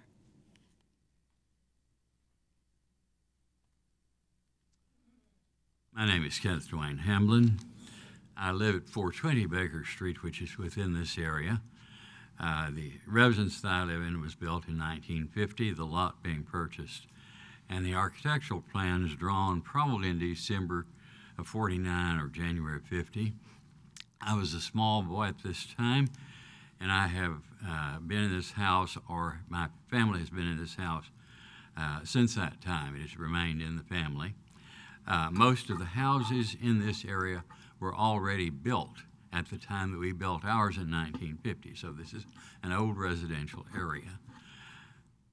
I think the zone change would benefit the area and likely improve the property values. RS1 would be suitable We certainly do not need more apartments in the area, as we have those fringing it on all sides, except Fort Concho. And the fort over there, there's no apartment near that. But otherwise, we're surrounded on three sides by apartments already. The neighborhood is mostly single-family residences now. We do not need light industrial development in there to maintain the character of the neighborhood. We do not want that, or I do not want that. I would hate to see us have a fracking sand depot come up in the neighborhood as it did in Santa Rita a while back, and we would find that inappropriate, I think. It would be appropriate to grandfather in any businesses or school district or county properties that are located in this area, and they do fringe. We have a school district property by the railroad track on Baker Street, and then we have the county with the county shop just off of this, off Baker toward the fort. So there are some things of that nature in there. And as far as businesses, there are home businesses which are insignificant as far as the impact on the area goes. I understand that this zone change request has come due to a desire to rebuild a house at 414 Baker Street, the house at that address having burned a few years ago. As long as new construction at that address conforms to building codes and is consistent with homes in the area, that is, approximately 2 bedrooms and a bath or 1,000 feet or larger, I see no objection to the house being rebuilt. The house that burned had probably been there since about 1900 and was consistent in style with houses of that date. That's the way I dated it, from the style of that building. As far as the light manufacturing zoning is concerned, the city itself moved in or approved the move in of 3 houses on my block since I have been there. These houses are at 403, 410, and 412 Baker Street. Those have all been moved in since 1950, I would say since the 60s. And those were done with the approval of the city or by instigation of the city. The reason 2 of them were moved was because of the rebuilding of Fort Concho School. If you are familiar with this neighborhood, at one time, Fort Concho School was in the center of what is the old parade ground of Fort Concho, and they moved that school out of that area. When they did so, there were local residences already built in that area where they were putting the school, and those ended up on Baker Street. So with that as background, I would say that it would be a good idea for us to have this as a residential area in the zoning. Thank you. Thank you, sir. And I'd take questions if you have anything for me. Any questions? No, sir. Any other public comment?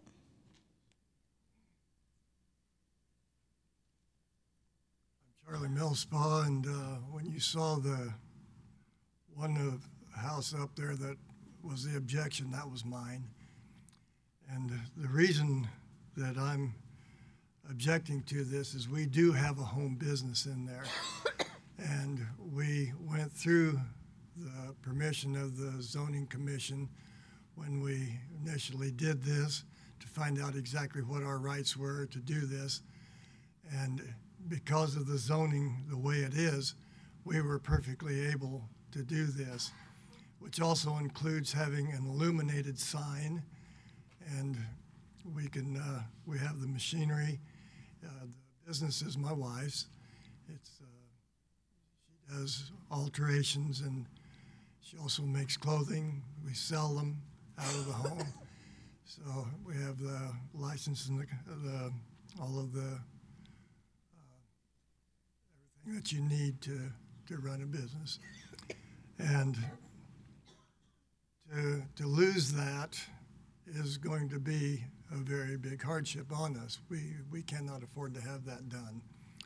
So if you want to rezone the rest of the houses, fine. But I think ours should be left I think this is as it only is. on the zoning on this house, though, right? No, ma'am, it's Well, but I on- mean, it won't affect, won't he be grandfathered in since he already has it? Okay, yes, you'll Okay. be grandfathered in. Okay, Business. We don't want to mess with your business, sir. okay. As long as we're grandfathered in, I have no problems with the rest of it. Let me clarify, it would be grandfathered, although if, for example, it went away, or let's say the sign was knocked down, it could not be replaced under this change. The existing sign would be grandfathered, but it would not be You'd have to come allowed back in for a variance? replaced. Yes, or So to some speak? other process. Correct. I just want to make sure that's Okay. clear. But yes, he would be allowed to continue as is. Business. Okay. All right. Any other questions? All right. All right. Christina with the City of San Angelo again. I just wanted to mention that we did meet with the homeowner and staff had a discussion on this, and while we know it can be grandfathered in, we did have an option that potentially if you, however you guys felt, we would be okay if you removed that one address from the rezone. Okay. Even though Can we we do do that? prefer the whole thing to be done to keep it in simplicity. That's correct. You always, with any zoning, you always Okay. have the option to rezone to something less or exclude portions of the area Okay. for rezoning. And it's the red one that we're excluding. That you have the option to exclude. The option. Yes, of- that We're is the recommending- owner. yeah, we're Mr. recommending Muspa that you owns do that the whole address there. triangle. Okay, understand. Okay. Yes, sir. Hi, my name is Steve Slitler. My family has been here since the 1800s. At one time, I live at 421 Rush Street. At one time, we owned all the land all the way down to the river. I own all the land from Baker to Rush Street along the railroad track, and there's 3 triangles there that you see that me and Jeff Fisher have been planning to build a park, a community park, a private park. It will cost the city nothing. I have already spent $5,000 for playground equipment and park benches. And I'm doing this on my own so that the kids in our neighborhood will have a safe place to play instead of having to run off somewhere else. All the people around us can play. I have a little tiny house there in one of the triangles. It's a 8x8 area, and the code enforcement said that I could not have that there because it was a industrial site. I can own all the land, but I can't put anything on it. I plan to make parks out of all that area. I mow it, I take care of it, and I plan on it being a park. I am for this, and even if this does not pass, I'm coming back to the city to request that it be a park. So, like I said, our family has been in this area since the 1800s, and I am just trying to beautify our neighborhood at no cost to the city. Thank you, sir. Any other public comment? Good morning. My name is Robert Dillard, and I live at 429 Baker. I am against the zone change because I think that the properties that we're speaking about, lot number 1 through 4 are vacant, lot 20 is vacant.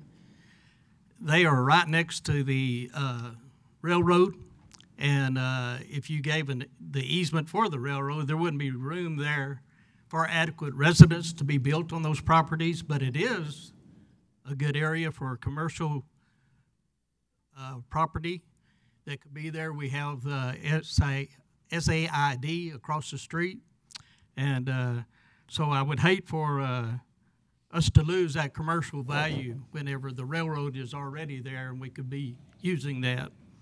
As far as lot number 20, residents couldn't be on that lot. There's no street to that lot. So it couldn't be for single family members.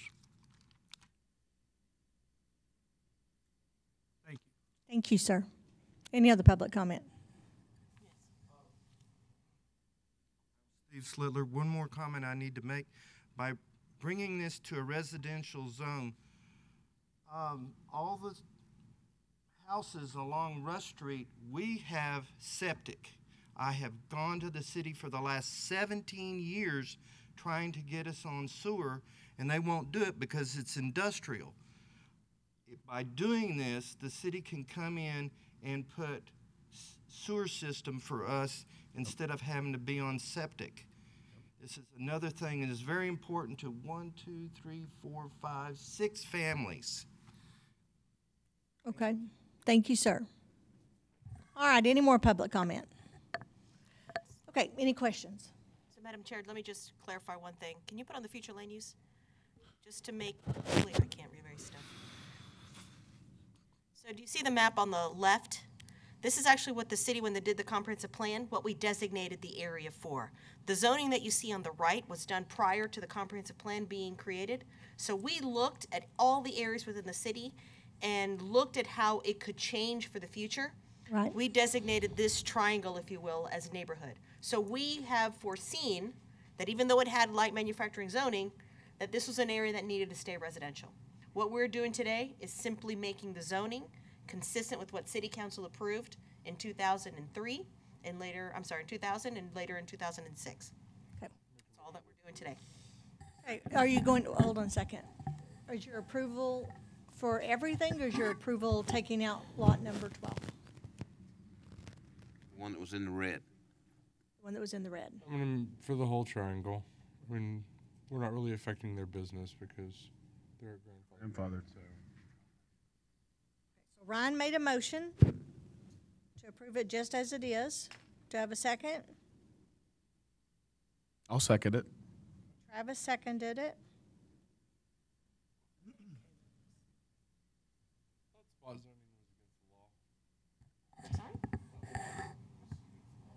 Well, it's more complicated than that, but you have to have a good reason to zone one individual property different than what's surrounding it. But And it's already zoned, so it's not like you're, I mean, it'd be different if it wasn't already zoned that, and you get. that does make a difference as well. I have another question. If we deny this, can another motion be brought up? Yes. Okay. Okay, so we have a first by Ryan and a second by Travis to approve it just as it is. All in favor, say aye. Aye. Aye. Okay, Travis, Ryan, and Joe, all opposed? Aye.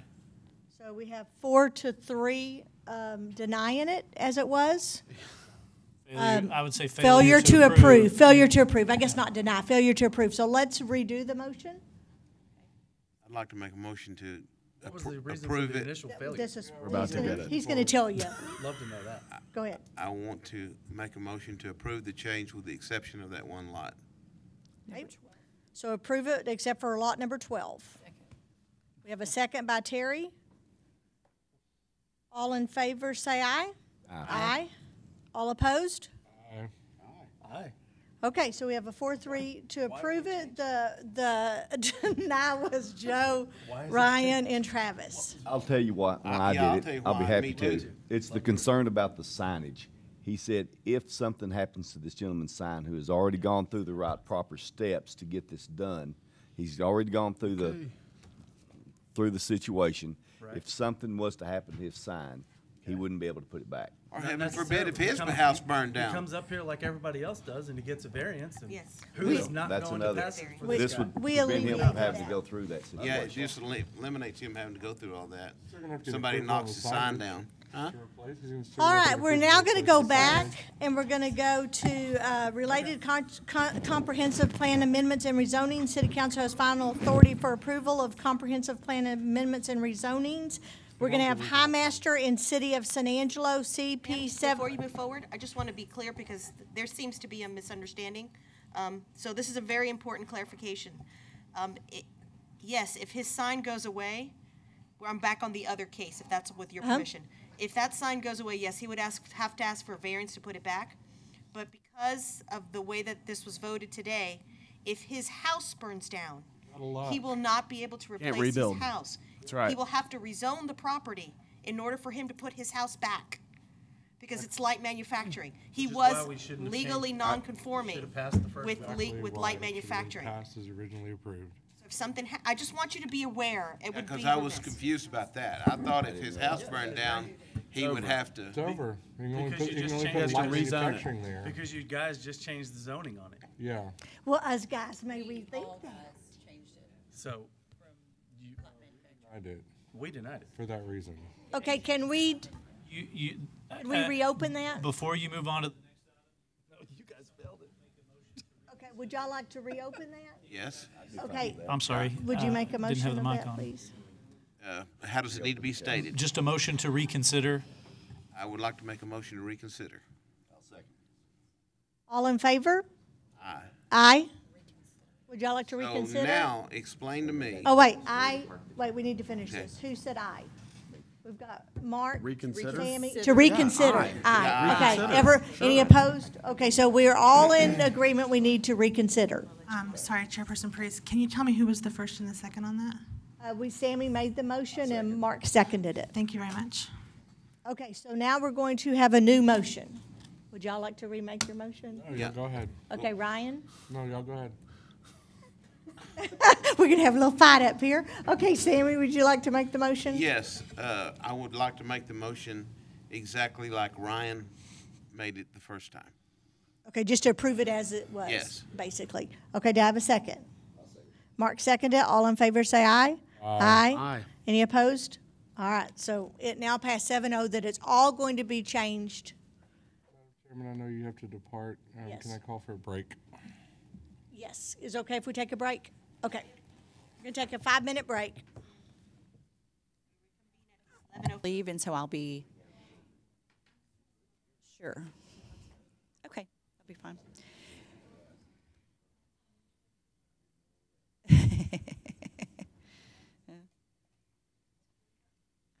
Sure you did. Next, we're going to hear is Hammaster and City of San Angelo, CP 17-02A and CP 17-02B, and also Z 17-07. Hello, Commissioners. Christina Riddy with the City of San Angelo for the record. There's a lot of numbers and names I'm going to throw out at you for this one, so if you need me to explain something, please just let me know. So what we're asking for today is 1 rezoning and 2 comp plan amendments for an area that is, it's kind of north of the lake on Twin Mountain where it intersects with Sunset Boulevard. I'm sorry, Southwest Boulevard. The area that we're requesting for a comp plan amendment is a little over 10 acres, and the area for rezoning is a little over 3 acres. This is in single-member District 1, Tommy Hebert, in the Country Club neighborhood. Okay, so here's the map. So the first map is our comp plan future land use map, and the second being the zoning map. So as you can see on the zoning map, this area right here is actually not within the city right now. And so that's why there's nothing there for the zoning. And then the area in red right above it right here, this is the area that we are requesting rezoning. It is currently zoned for a neighborhood commercial, which is a light commercial, and our applicant here today is requesting that it be rezoned to residential so that he can build about 10 more houses in that area. On the other side here on our neighborhood map, as you can see, the whole thing is colored because even though there's no zoning in this area, we still have future plans for it. So as you can see here, this area right here and this area right here, as well as the proposed area for the rezoning, are showing a future land use of neighborhood center, which would be similar to a neighborhood commercial zone. However, the 2 areas that I have circled right here, those areas are fully housing. They have developed as housing. In fact, over here, we still have some vacant lots that are being developed as housing, which is consistent with the zoning of that area. The area here, right here, that is not within the city, we have designated that as a neighborhood center area for commercial to develop.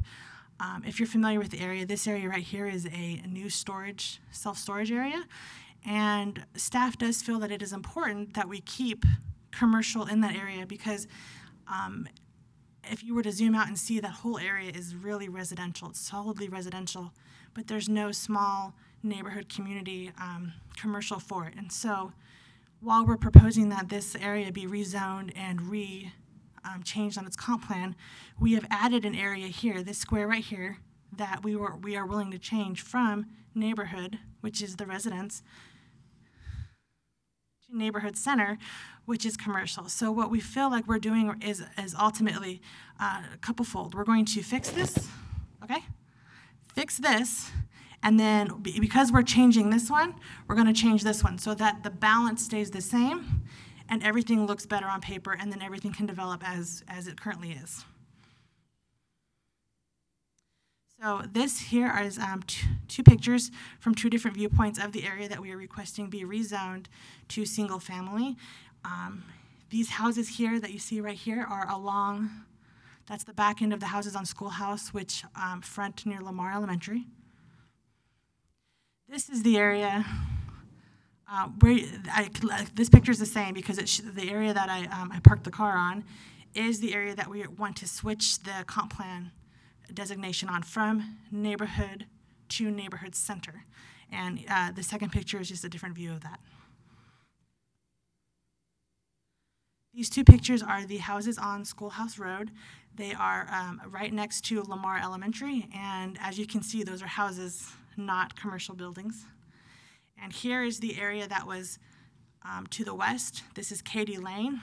There are some really nice houses that have been built there, and as you can see, there are some empty lots that they will develop as residences. There's no desire or anticipation for those to develop as commercial. So our rationale for approval. The comp plan does require that the city take action steps to provide for the future use of our city, both in residential aspects and commercial aspects. Changing the future land use designation is consistent with the zoning ordinance, and we'll clean that up.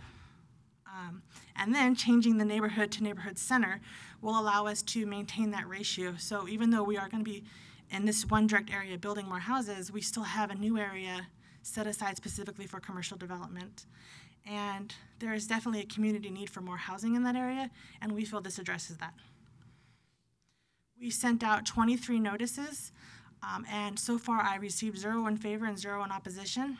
I did have several residents call me because it was a little confusing, and once I explained to them what was actually going on, they all expressed desire, though I never received any official written documentation.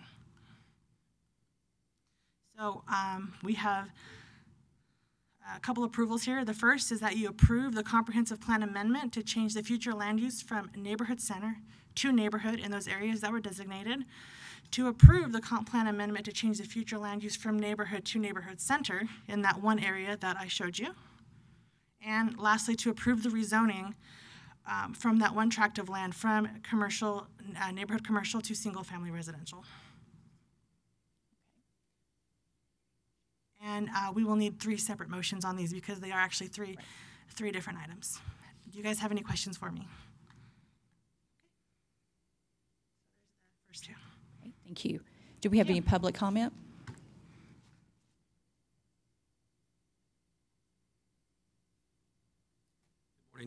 My name is Jeff Hammeister, and I'm here in 2 different capacities as the representative for the current landowner, and I'm also the realtor for my client that's wanting to purchase the land from him to turn it into residential. So I'm here to answer any questions you may have. Okay. Wonderful. Thank you. Thank you. Any other public comment?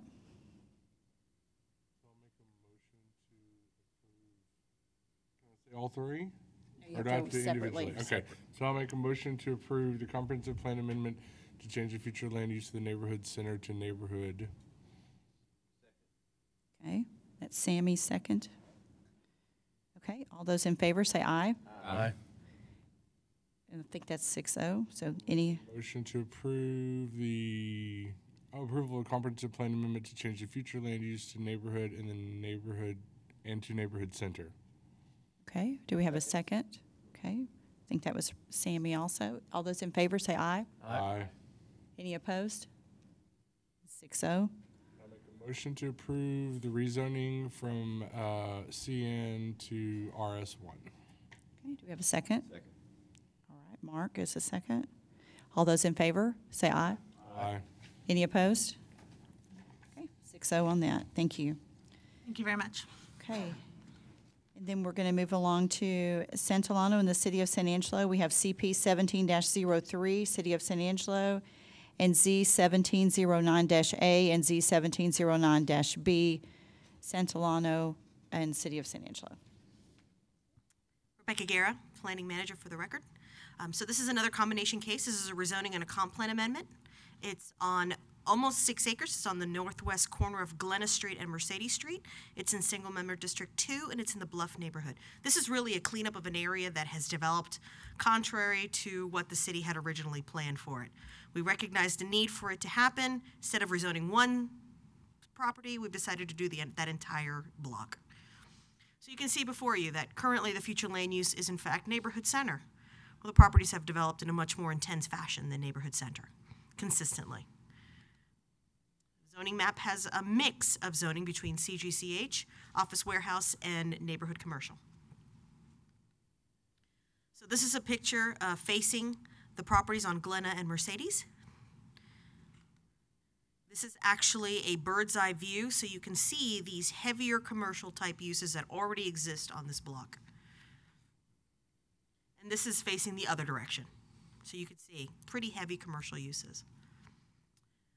So the rationale for approval is the comp plan requires action steps that ID existing commercial areas and plan for their future. So if we see an area that has a particular type of commercial, it's incumbent upon staff to recommend approval or to bring forward recommendations to change it to make it consistent with what's on the ground or what we think should be in the ground.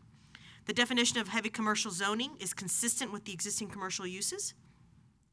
The surrounding area has a higher intensity of commercial development. There's in fact only 2 vacant sites immediately adjacent to Glenna. The area has developed inconsistent with the existing future land use and zoning. And the need for change, there is a need for change, as we've had just when this application was being reviewed, we got another individual coming in for a rezoning to rezone to heavy commercial, which is what kind of prompted us to go ahead and do the entire block. Let's just fix it. So 65 notices were mailed. There were 0 not in favor and 0 in opposition. So staff's recommendation is to approve the comprehensive plan amendment and to approve the rezoning. This concludes my presentation. Do you have any questions? So again, this needs 2 separate motions.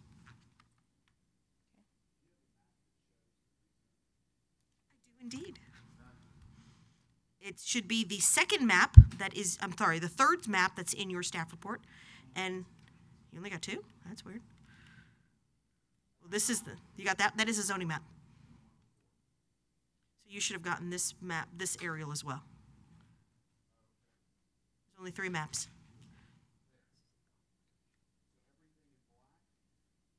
So this is the zoning map. So everything in, I'm going to call it magenta, is CGCH. Everything in the light pink is neighborhood commercial. And the white or the light blue is office warehouse. So we are changing just, sir? Yes, we're changing all of that to heavy commercial. And we're changing the same rectangle to red commercial.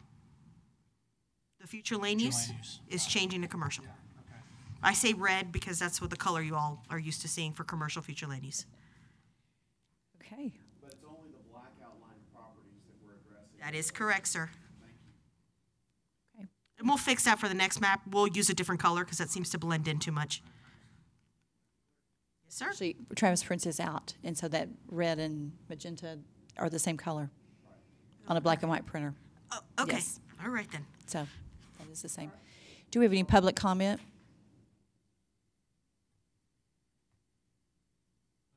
Robert Santiano, here's just to represent the Santianos Collision. We're just looking to expand. We're going to be there 22 years this coming September.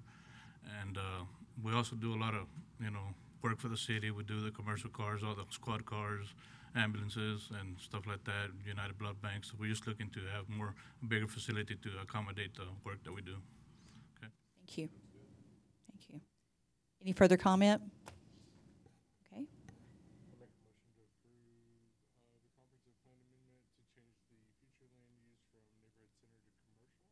Okay, we have a second. I'll second it. Travis? Travis second that. All those in favor, say aye. Aye. Any opposed? Okay, that's a 6-0. Make a motion to approve the rezoning from CNOW and CGCH to CH zoning. Travis has a second on that. All those in favor? Aye. Aye. Any opposed? 6-0 on that.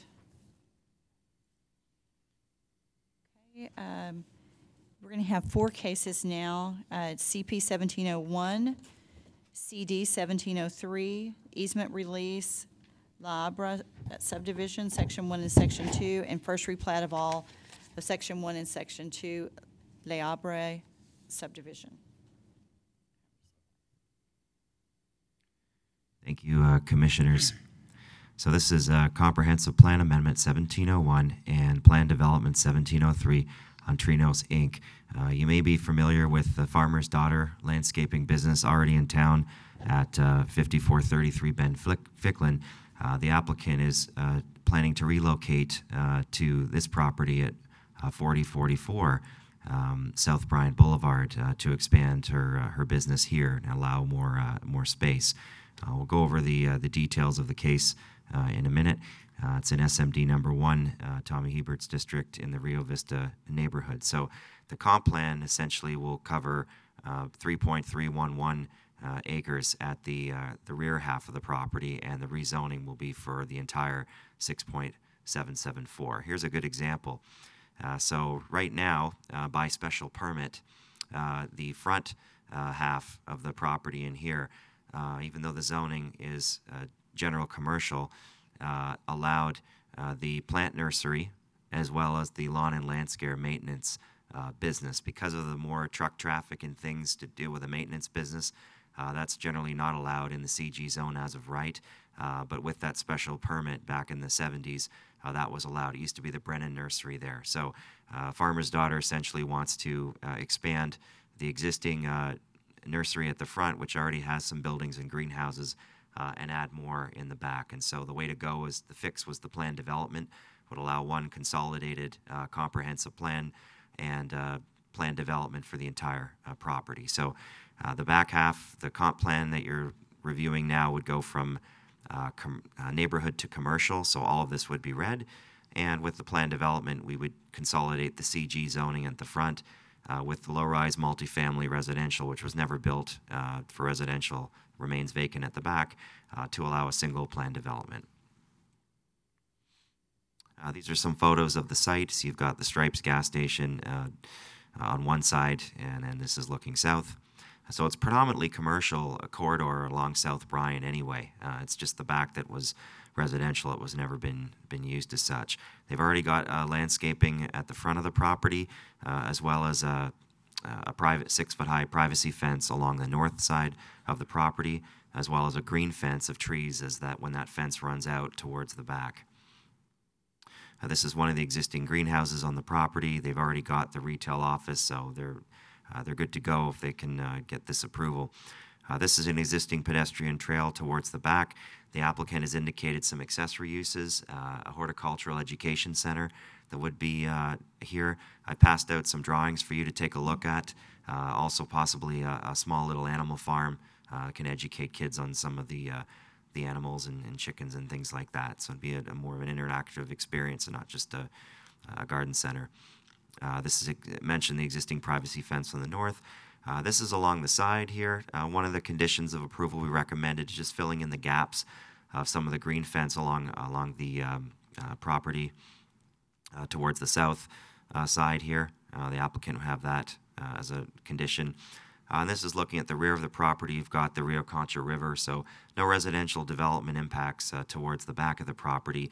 As I mentioned, the north has already got fencing and trees, as well as a portion of the south. They just have to fill in any of the gaps in the south property fence. So this is a site plan provided to the applicant. This is South Bryant Boulevard.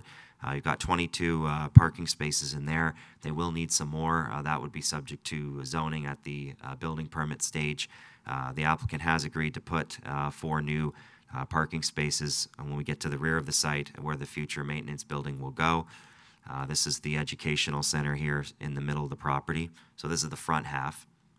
And then as you go towards the back, you'd have the educational center here, future greenhouses as well, and the landscape maintenance business. So my understanding, the applicant's here for more questions, but landscape vehicles essentially would park in here.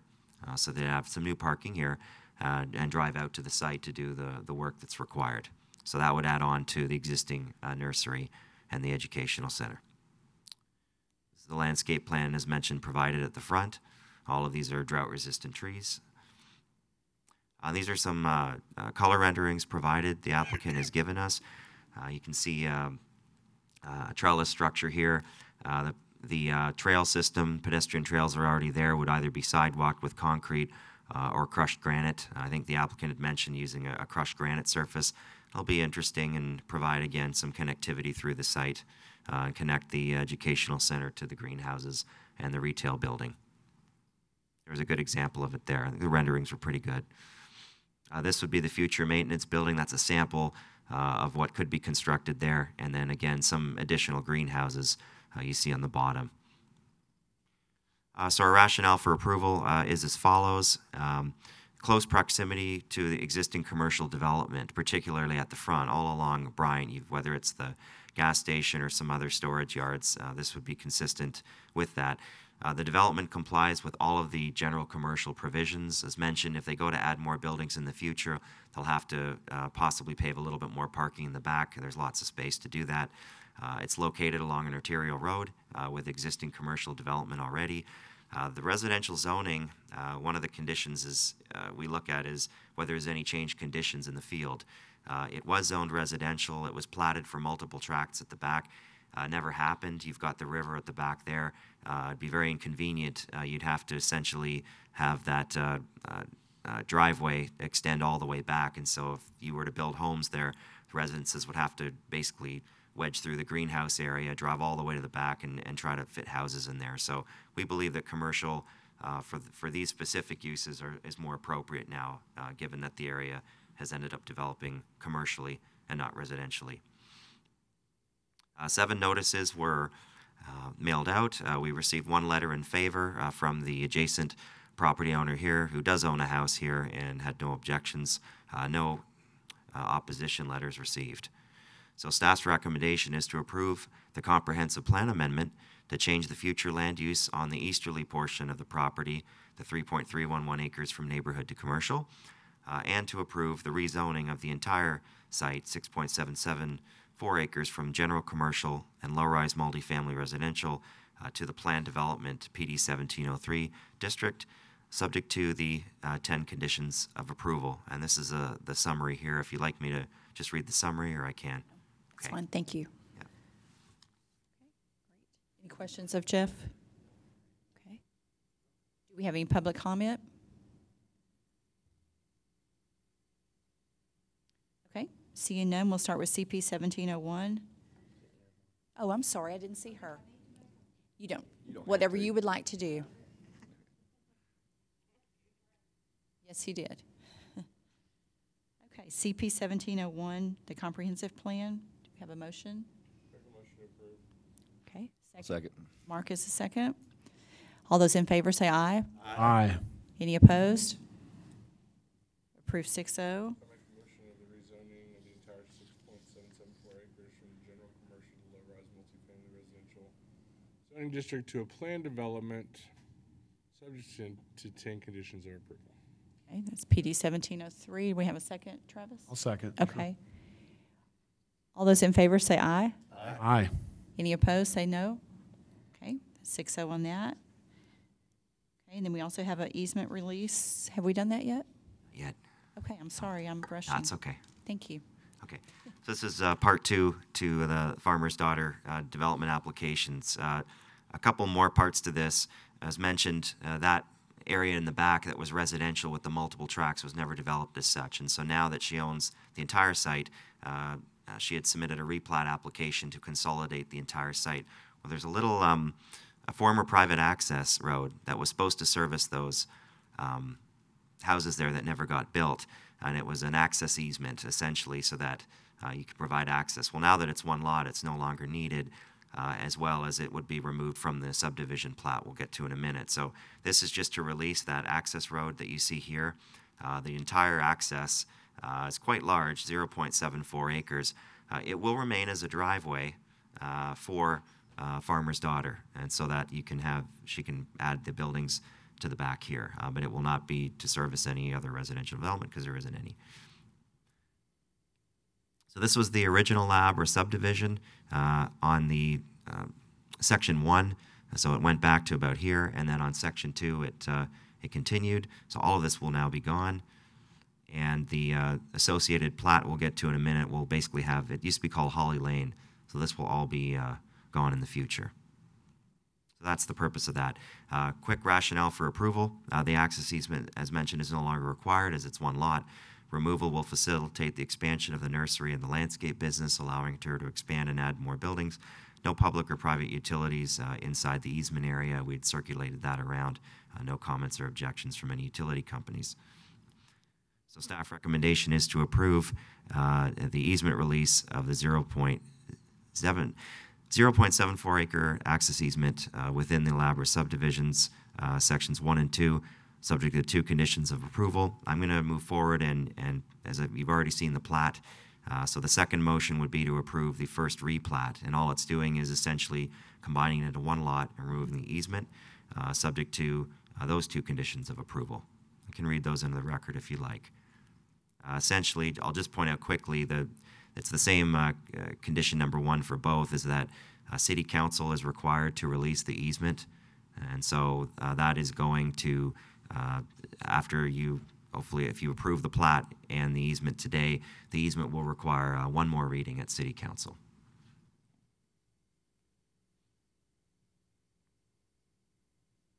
That concludes the presentation. Okay, thank you, Jeff. Do you have any questions of Jeff?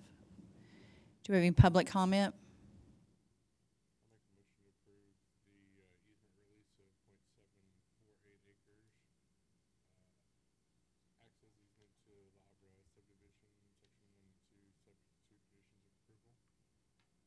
Okay, we have a motion. Second. We have a second. All those in favor say aye. Aye. Any opposed? Okay, we have a 6-0. The approval of the replat of all of section 1 and section 2, Labra subdivision, subject to 2 conditions of approval. Okay, and that's on the first replat of all section 1 and 2. Do we have a second on that? Second. Thank you. All those in favor say aye. Aye. Any opposed? Okay, that's 6-0 on that, and that was Joe, seconded. All right, so we have rezonings Z17-06.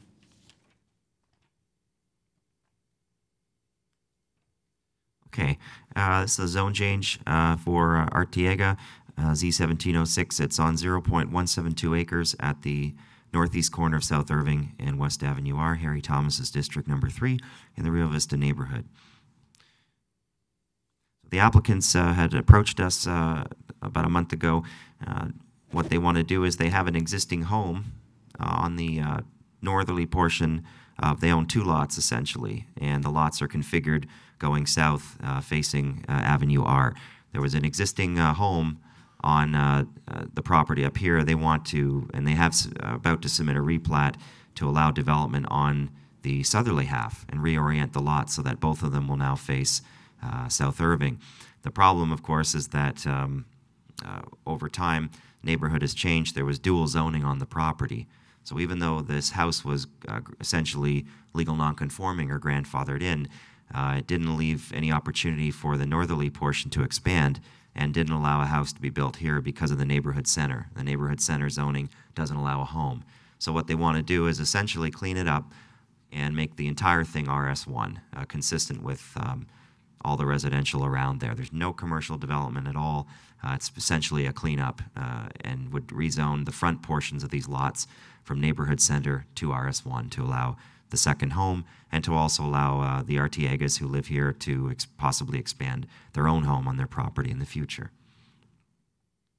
This is looking west, east, north, and south, all residential in the neighborhood.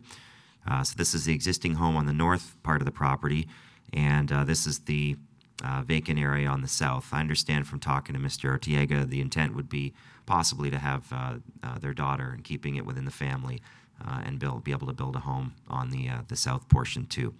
And as I mentioned, a plat will come in to reorient the lot lines, allow a bigger footprint, so they'll be able to do that. So rationale for approval: quick, property surrounded by low-density residential on all four sides. Rezoning to RS1 will eliminate the dual zoning.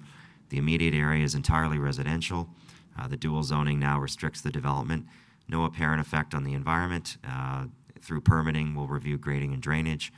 17 notices were mailed out. We haven't received any in favor or in opposition. Staff recommendation to approve the rezoning from the neighborhood commercial CN district to the single-family residential RS1. Any questions or comments? No, sir. Thank you, Jeff.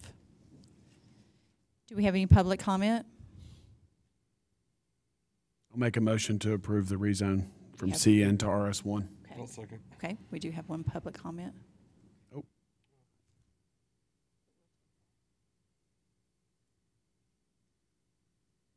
Good morning. I appreciate coming here today, but I own 6 properties adjoining this corner lot that we're now trying to. I've had it for maybe 20 years or more. I've forgotten, but it turns out it's commercial. Sir? And I need to change it to residential. Okay. Yes, sir. And I own 1, 2, 3, 4, 5, 6 lots next to each other in that corner, that block, facing Irving and R. Okay. And Q. And so- Q, Irving, and R. Okay. And what was your I name, own all sir? those properties, yes. They're Okay. all nice residential. And can you state your name just for the, just state your name into the sorry. microphone, please. I'm used to hollering at my wife pretty loud. So yes, and I appreciate very much we get this consent just for residents on the corner of R and Q. Okay. Yes, Randolph and Q. And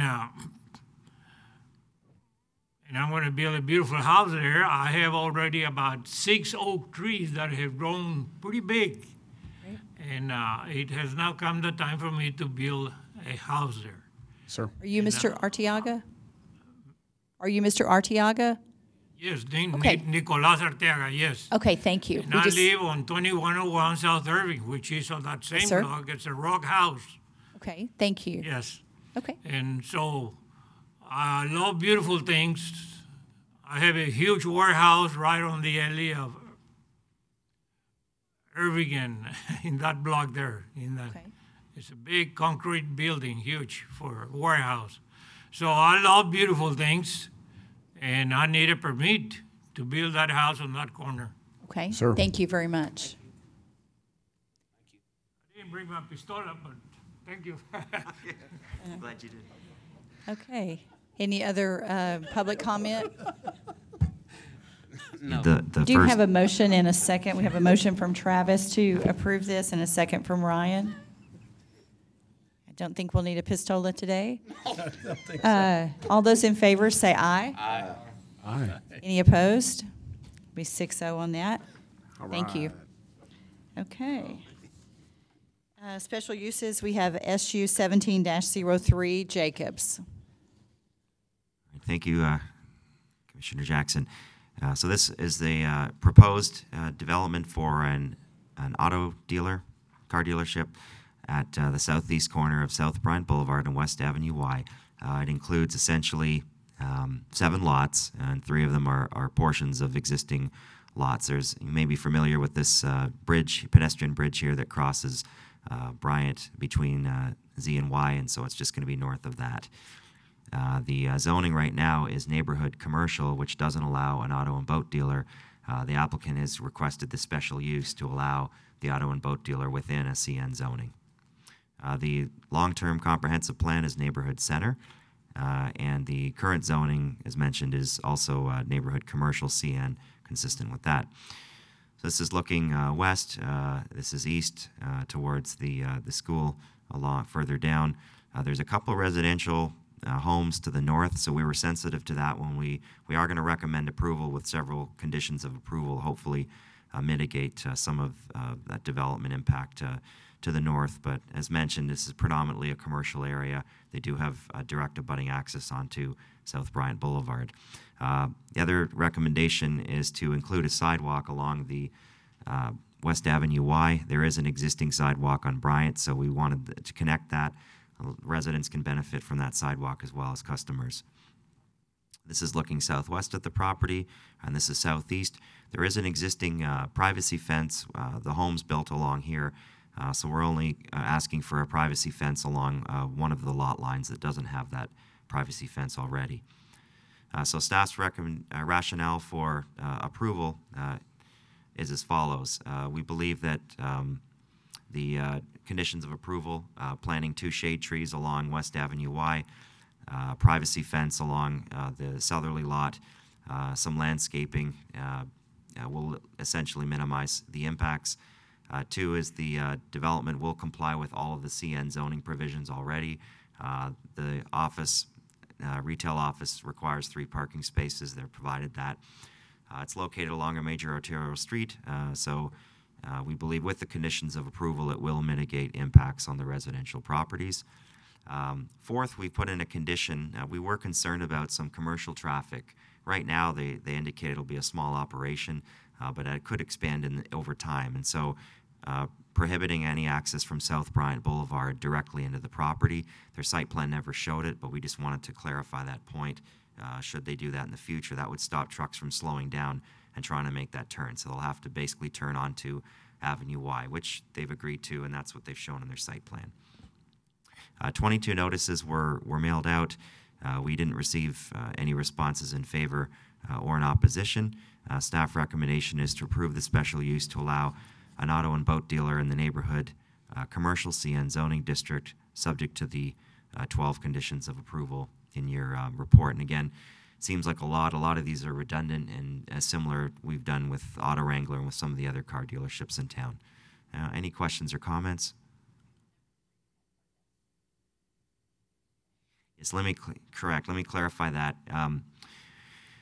Under the lighting comment, which is down in number 8, we already talked about any proposed illuminated signage be turned off between 10 and 7. That was a redundant comment from a previous report, so to avoid any redundancy, we've taken that out. So that's number 3, we'll just say hours of operation.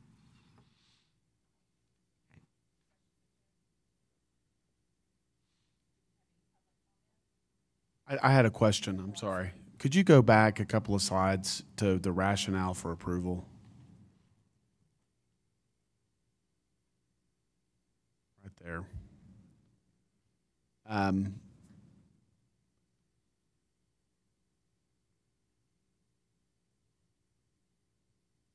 Development will comply with all CN provisions. I think there's another slide of this.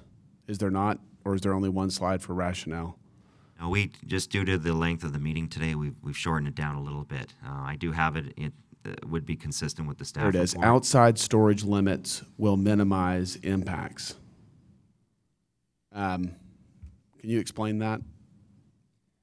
Is that did you guys? Do you have an agreement with the property owners that limits what's going to be put outside on this property, or is it just a boat and car dealership that has cars that can be stored wherever they want on it? Sure, I'll clarify that. The existing CN zoning already limits any outdoor storage with the exception of vehicles and small trailers for sale. So anything that's permitted is considered outside display as part of the use. Everything else would not be allowed under Section 504 of the zoning ordinance because it's zone CN. And so all that really means is it's just, again, redundancy. It's just to clarify what the zoning already restricts. You can have storage within 5 feet of a building wall in the CN zoning. You can't, so that limits any junk or any other type of storage except for vehicles. Right. But there's no limit on the number of vehicles or boats that they could store on this lot. Correct. For sale.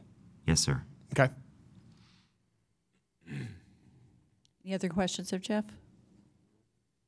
Do we have any public comment? My name's Max Jacobs. I'm one of the 3 property owners. Jeff did an excellent job, but I'm just making myself available if there are any questions. Your question, the property is basically self-limiting because it's not particularly big. Everything where there's storage of vehicles is going to have to be paved, Yes. which is an expense, and you have to be able to access them. So if you went wall to wall with cars and trucks out there, you'd never get anything out. Right. My guess is probably going to be on the order of 10 to 12 at any given time. Okay. But I'm here to answer any questions. Okay. Thank you, Thank you, Max. Make a motion to approve. Okay. We have a motion by Sammy, a second by Mark. All those in favor say aye. Aye. Aye. Any opposed? Be 6-0, please. Oh, yeah. There we are. Okay. We have a conditional use, CU 17-05, KID. That was great. Classic.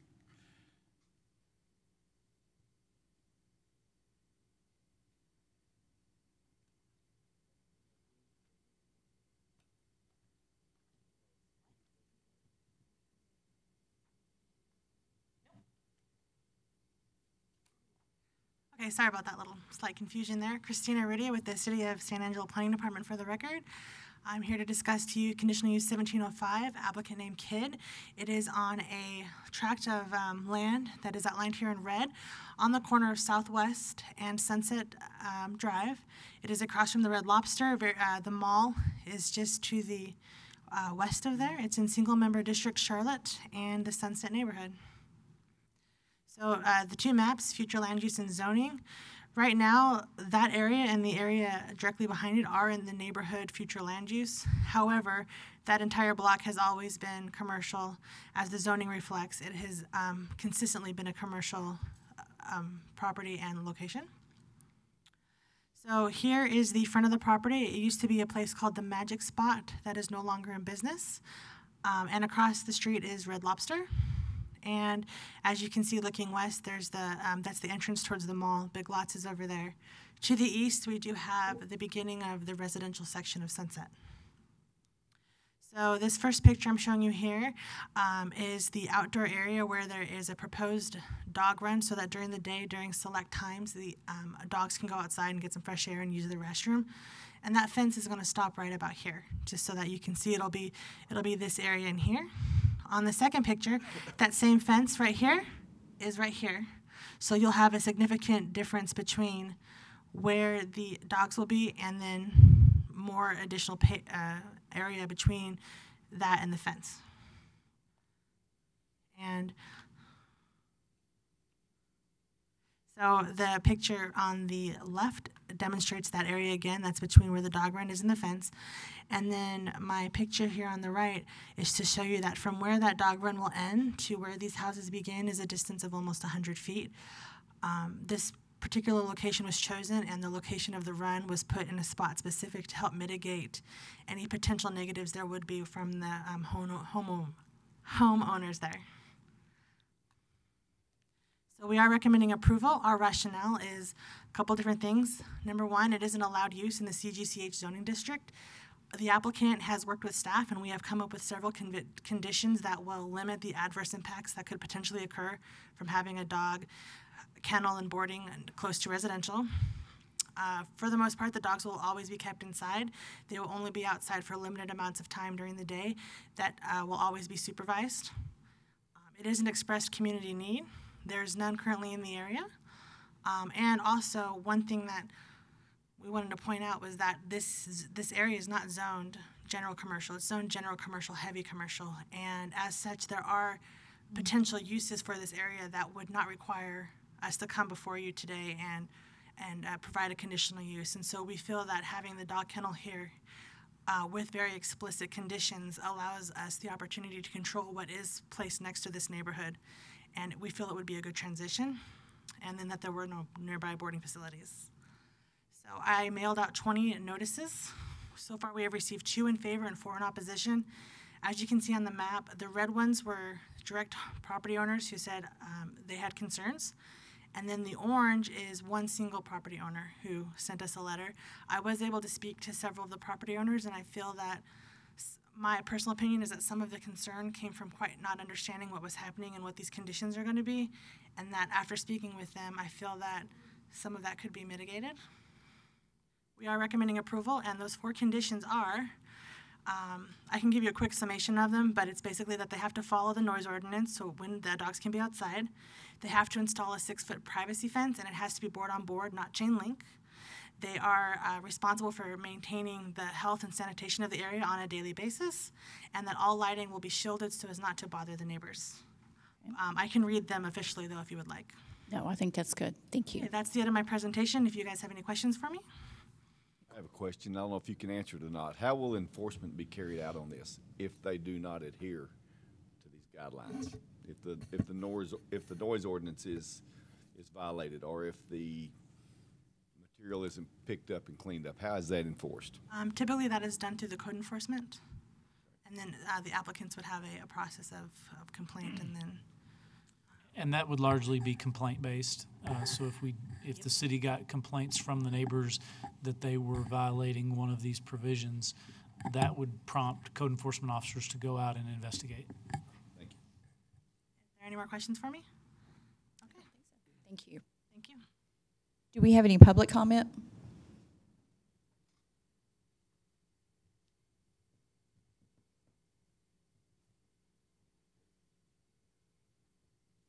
Good morning. I am Liz Kidd. I am the owner of Bark Boutique. This is my manager, Jenny Oyer. And we are here to let you guys know that we are looking to relocate to 3930 Sunset Drive to expand our business from not only grooming but to doggy daycare and boarding. We receive many calls throughout the week from our members of the community about whether or not we have boarding services available, as people need somewhere they can trust to leave their dogs, and have heard about a reputation for passion for animals and know that we treat their fur babies the way we treat ours. Many people view their dogs as children and are vital to their families. We also have several members of the community who want us to use our daycare facilities, but feel like our current location is too small. Hence one of the reasons why we would like to move to the 3930 Sunset Drive. We realize that boarding is not usually within city limits, but access to boarding for others in the city are a huge advantage for those who cannot and will not drive out of the city. We are not looking to provide a negative impact on our surrounding businesses or residential areas.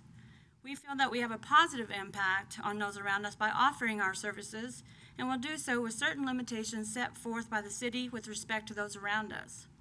We will not have the dogs out for more than 2 hours at a time, and they will only be going out twice a day, which reduces the issue of continuous noise. Residents in the nearby area should not be affected by noise overnight, for all the dogs will be safely inside the building and will have no distractions to cause any kind of barking. We will also be cleaning up after all the dogs several times a day. For sanitation is extremely important for our boarding daycare business. We, after all, do not want to smell to be an issue for us, so we don't want an issue for them. We will also have a fenced-in area to protect our dogs and will not have them running around without supervision. We would like to thank the Planning Commission for allowing us to state our case on the matter and look forward to moving ahead with our plans. Have any questions? No, ma'am. Thank you.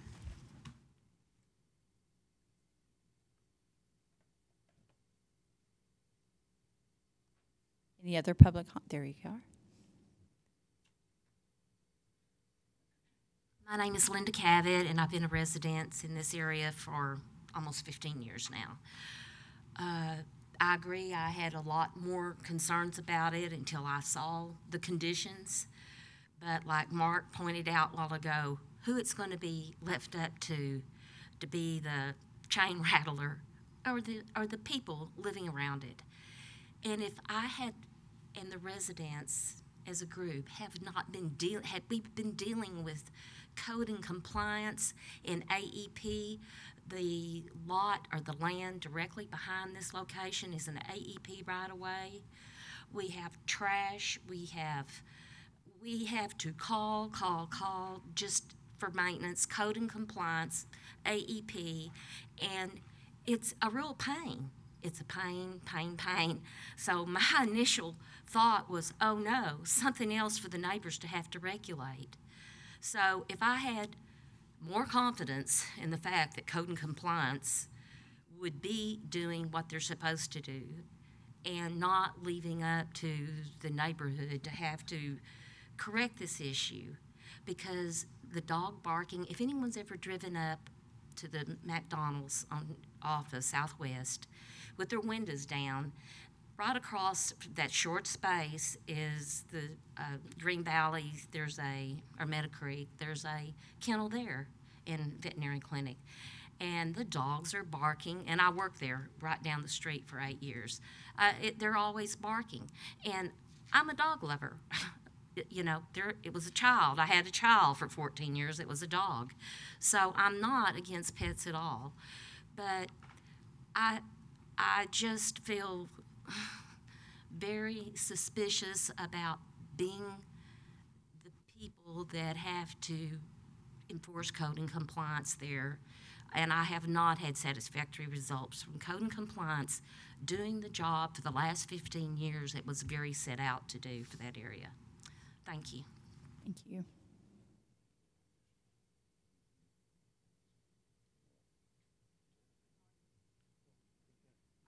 Martha Mota, and I have owned this property for 20 years. I have seen a lot of traffic. I'm sorry. What do you need to do? Okay. Martha Mota, good morning. I can vouch that Linda and I, but most Linda has picked up trash for all the years she's been there. I've owned the property for 20 years. It's my retirement home. I plan to stay there. It was a sacrifice to make payments and pay for this property. I intend to stay there, and I totally oppose this proposal. Linda has picked up trash all up and down the neighborhood. Last year, we had a fraternity house, and it was not unusual to have 20 cars on a weekend. And so we know what it's like to have to deal with the trash and the traffic. And again, I strongly propose this. Thank you. I have a question for you. Yes. You live in an area that abuts a heavy commercial area. Right. How would you propose that reduce trash? And my question too is with code enforcement. I mean, what would you recommend as far as keeping them in compliance if they were to move their business into this space? And we have a copy of what we just read up there, what all they're going to do and not do. Yes, ma'am. We can get that. It's public Absolutely. And also the traffic. Well, you're in a commercial area, ma'am. I mean, you're going to have traffic. I can't help it. I just don't want it, and I totally oppose it. And I want each one of you to consider this.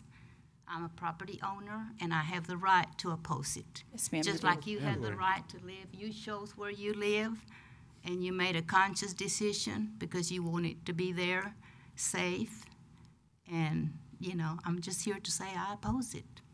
Ms. Mota, if this does pass, we will make sure that you have a copy of the conditions so that you have that. Thank you. Yes, ma'am. Thank you. For the record, I would like to address a couple of their concerns.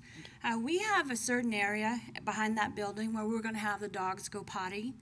So it's not like there's going to be all over the place. It's just going to be one certain area. We're looking at either putting turf or mulch for them to potty on, and then we clean up immediately afterwards. Yep. I mean, it's not going to sit there. We're going to clean up immediately. And with my lease with Dursky & Dursky, I have to maintain that property that we'll be on, the whole thing. I have to maintain the landscape, the parking area, everything. So there wouldn't be trash on there or, you know, excrement everywhere. It's just going to be in a certain area. And I understand their concerns about the barking, but I really don't think there's going to be that much barking, especially at night, because there's not going to be anything to disturb the dogs. Thank you. I have a question to that. Yes. As I understand, you will not have indoor-outdoor runs like the property she gave, for example, over off of Green Meadow, they have indoor-outdoor runs, am I correct? We're gonna have one outside area that she showed you up on the picture. Right. In the back of the building, and that's where the dogs are gonna outside play for 2 times a day. You'll escort them outside? Yes, we They will won't have escort free outside. access, indoor-outdoor No, access? they're gonna be monitored all the time that they're out there. We have individual dogs that will go out, you know, by themselves, and then we're gonna have group play outside. But the doggy daycare will be inside. And it, you know, it's a huge area, so, but no, we won't have anything outside. And the parking lot towards the residents will be employee parking. And then the rest in front of the business will be for the customers to pull Right. up. Okay, great. Any other questions? I don't think so. Thank you. Is there any further public comment? My biggest concern is the noise. I feel like that they'll do a very good job of keeping it clean and picked up. My biggest concern is the noise issue, and I don't know how you're going to regulate that. Well, That if close that's to the a case, then they residential call area. Code enforcement.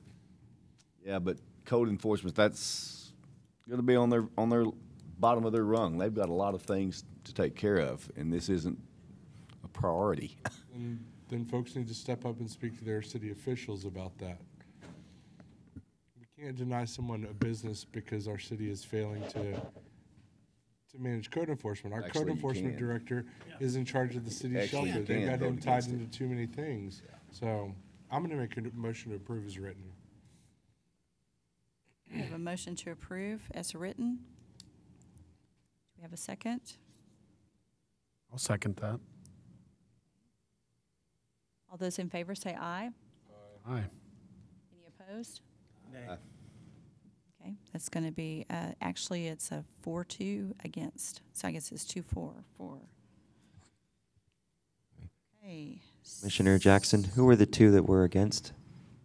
I'm sorry. We're I did 4 against. Four Voted in against. favor? They voted in favor of approving it. There's 4 against. I said it backwards. I'm Got it. sorry. Thank you. You're welcome. So do we want to look at something else? Like another motion? Or do we need one, actually? Dead. It's dead, correct? Yeah, I mean, technically, we would treat this as a denial. Okay, So they would have the ability to appeal to council. thank you. Thank you.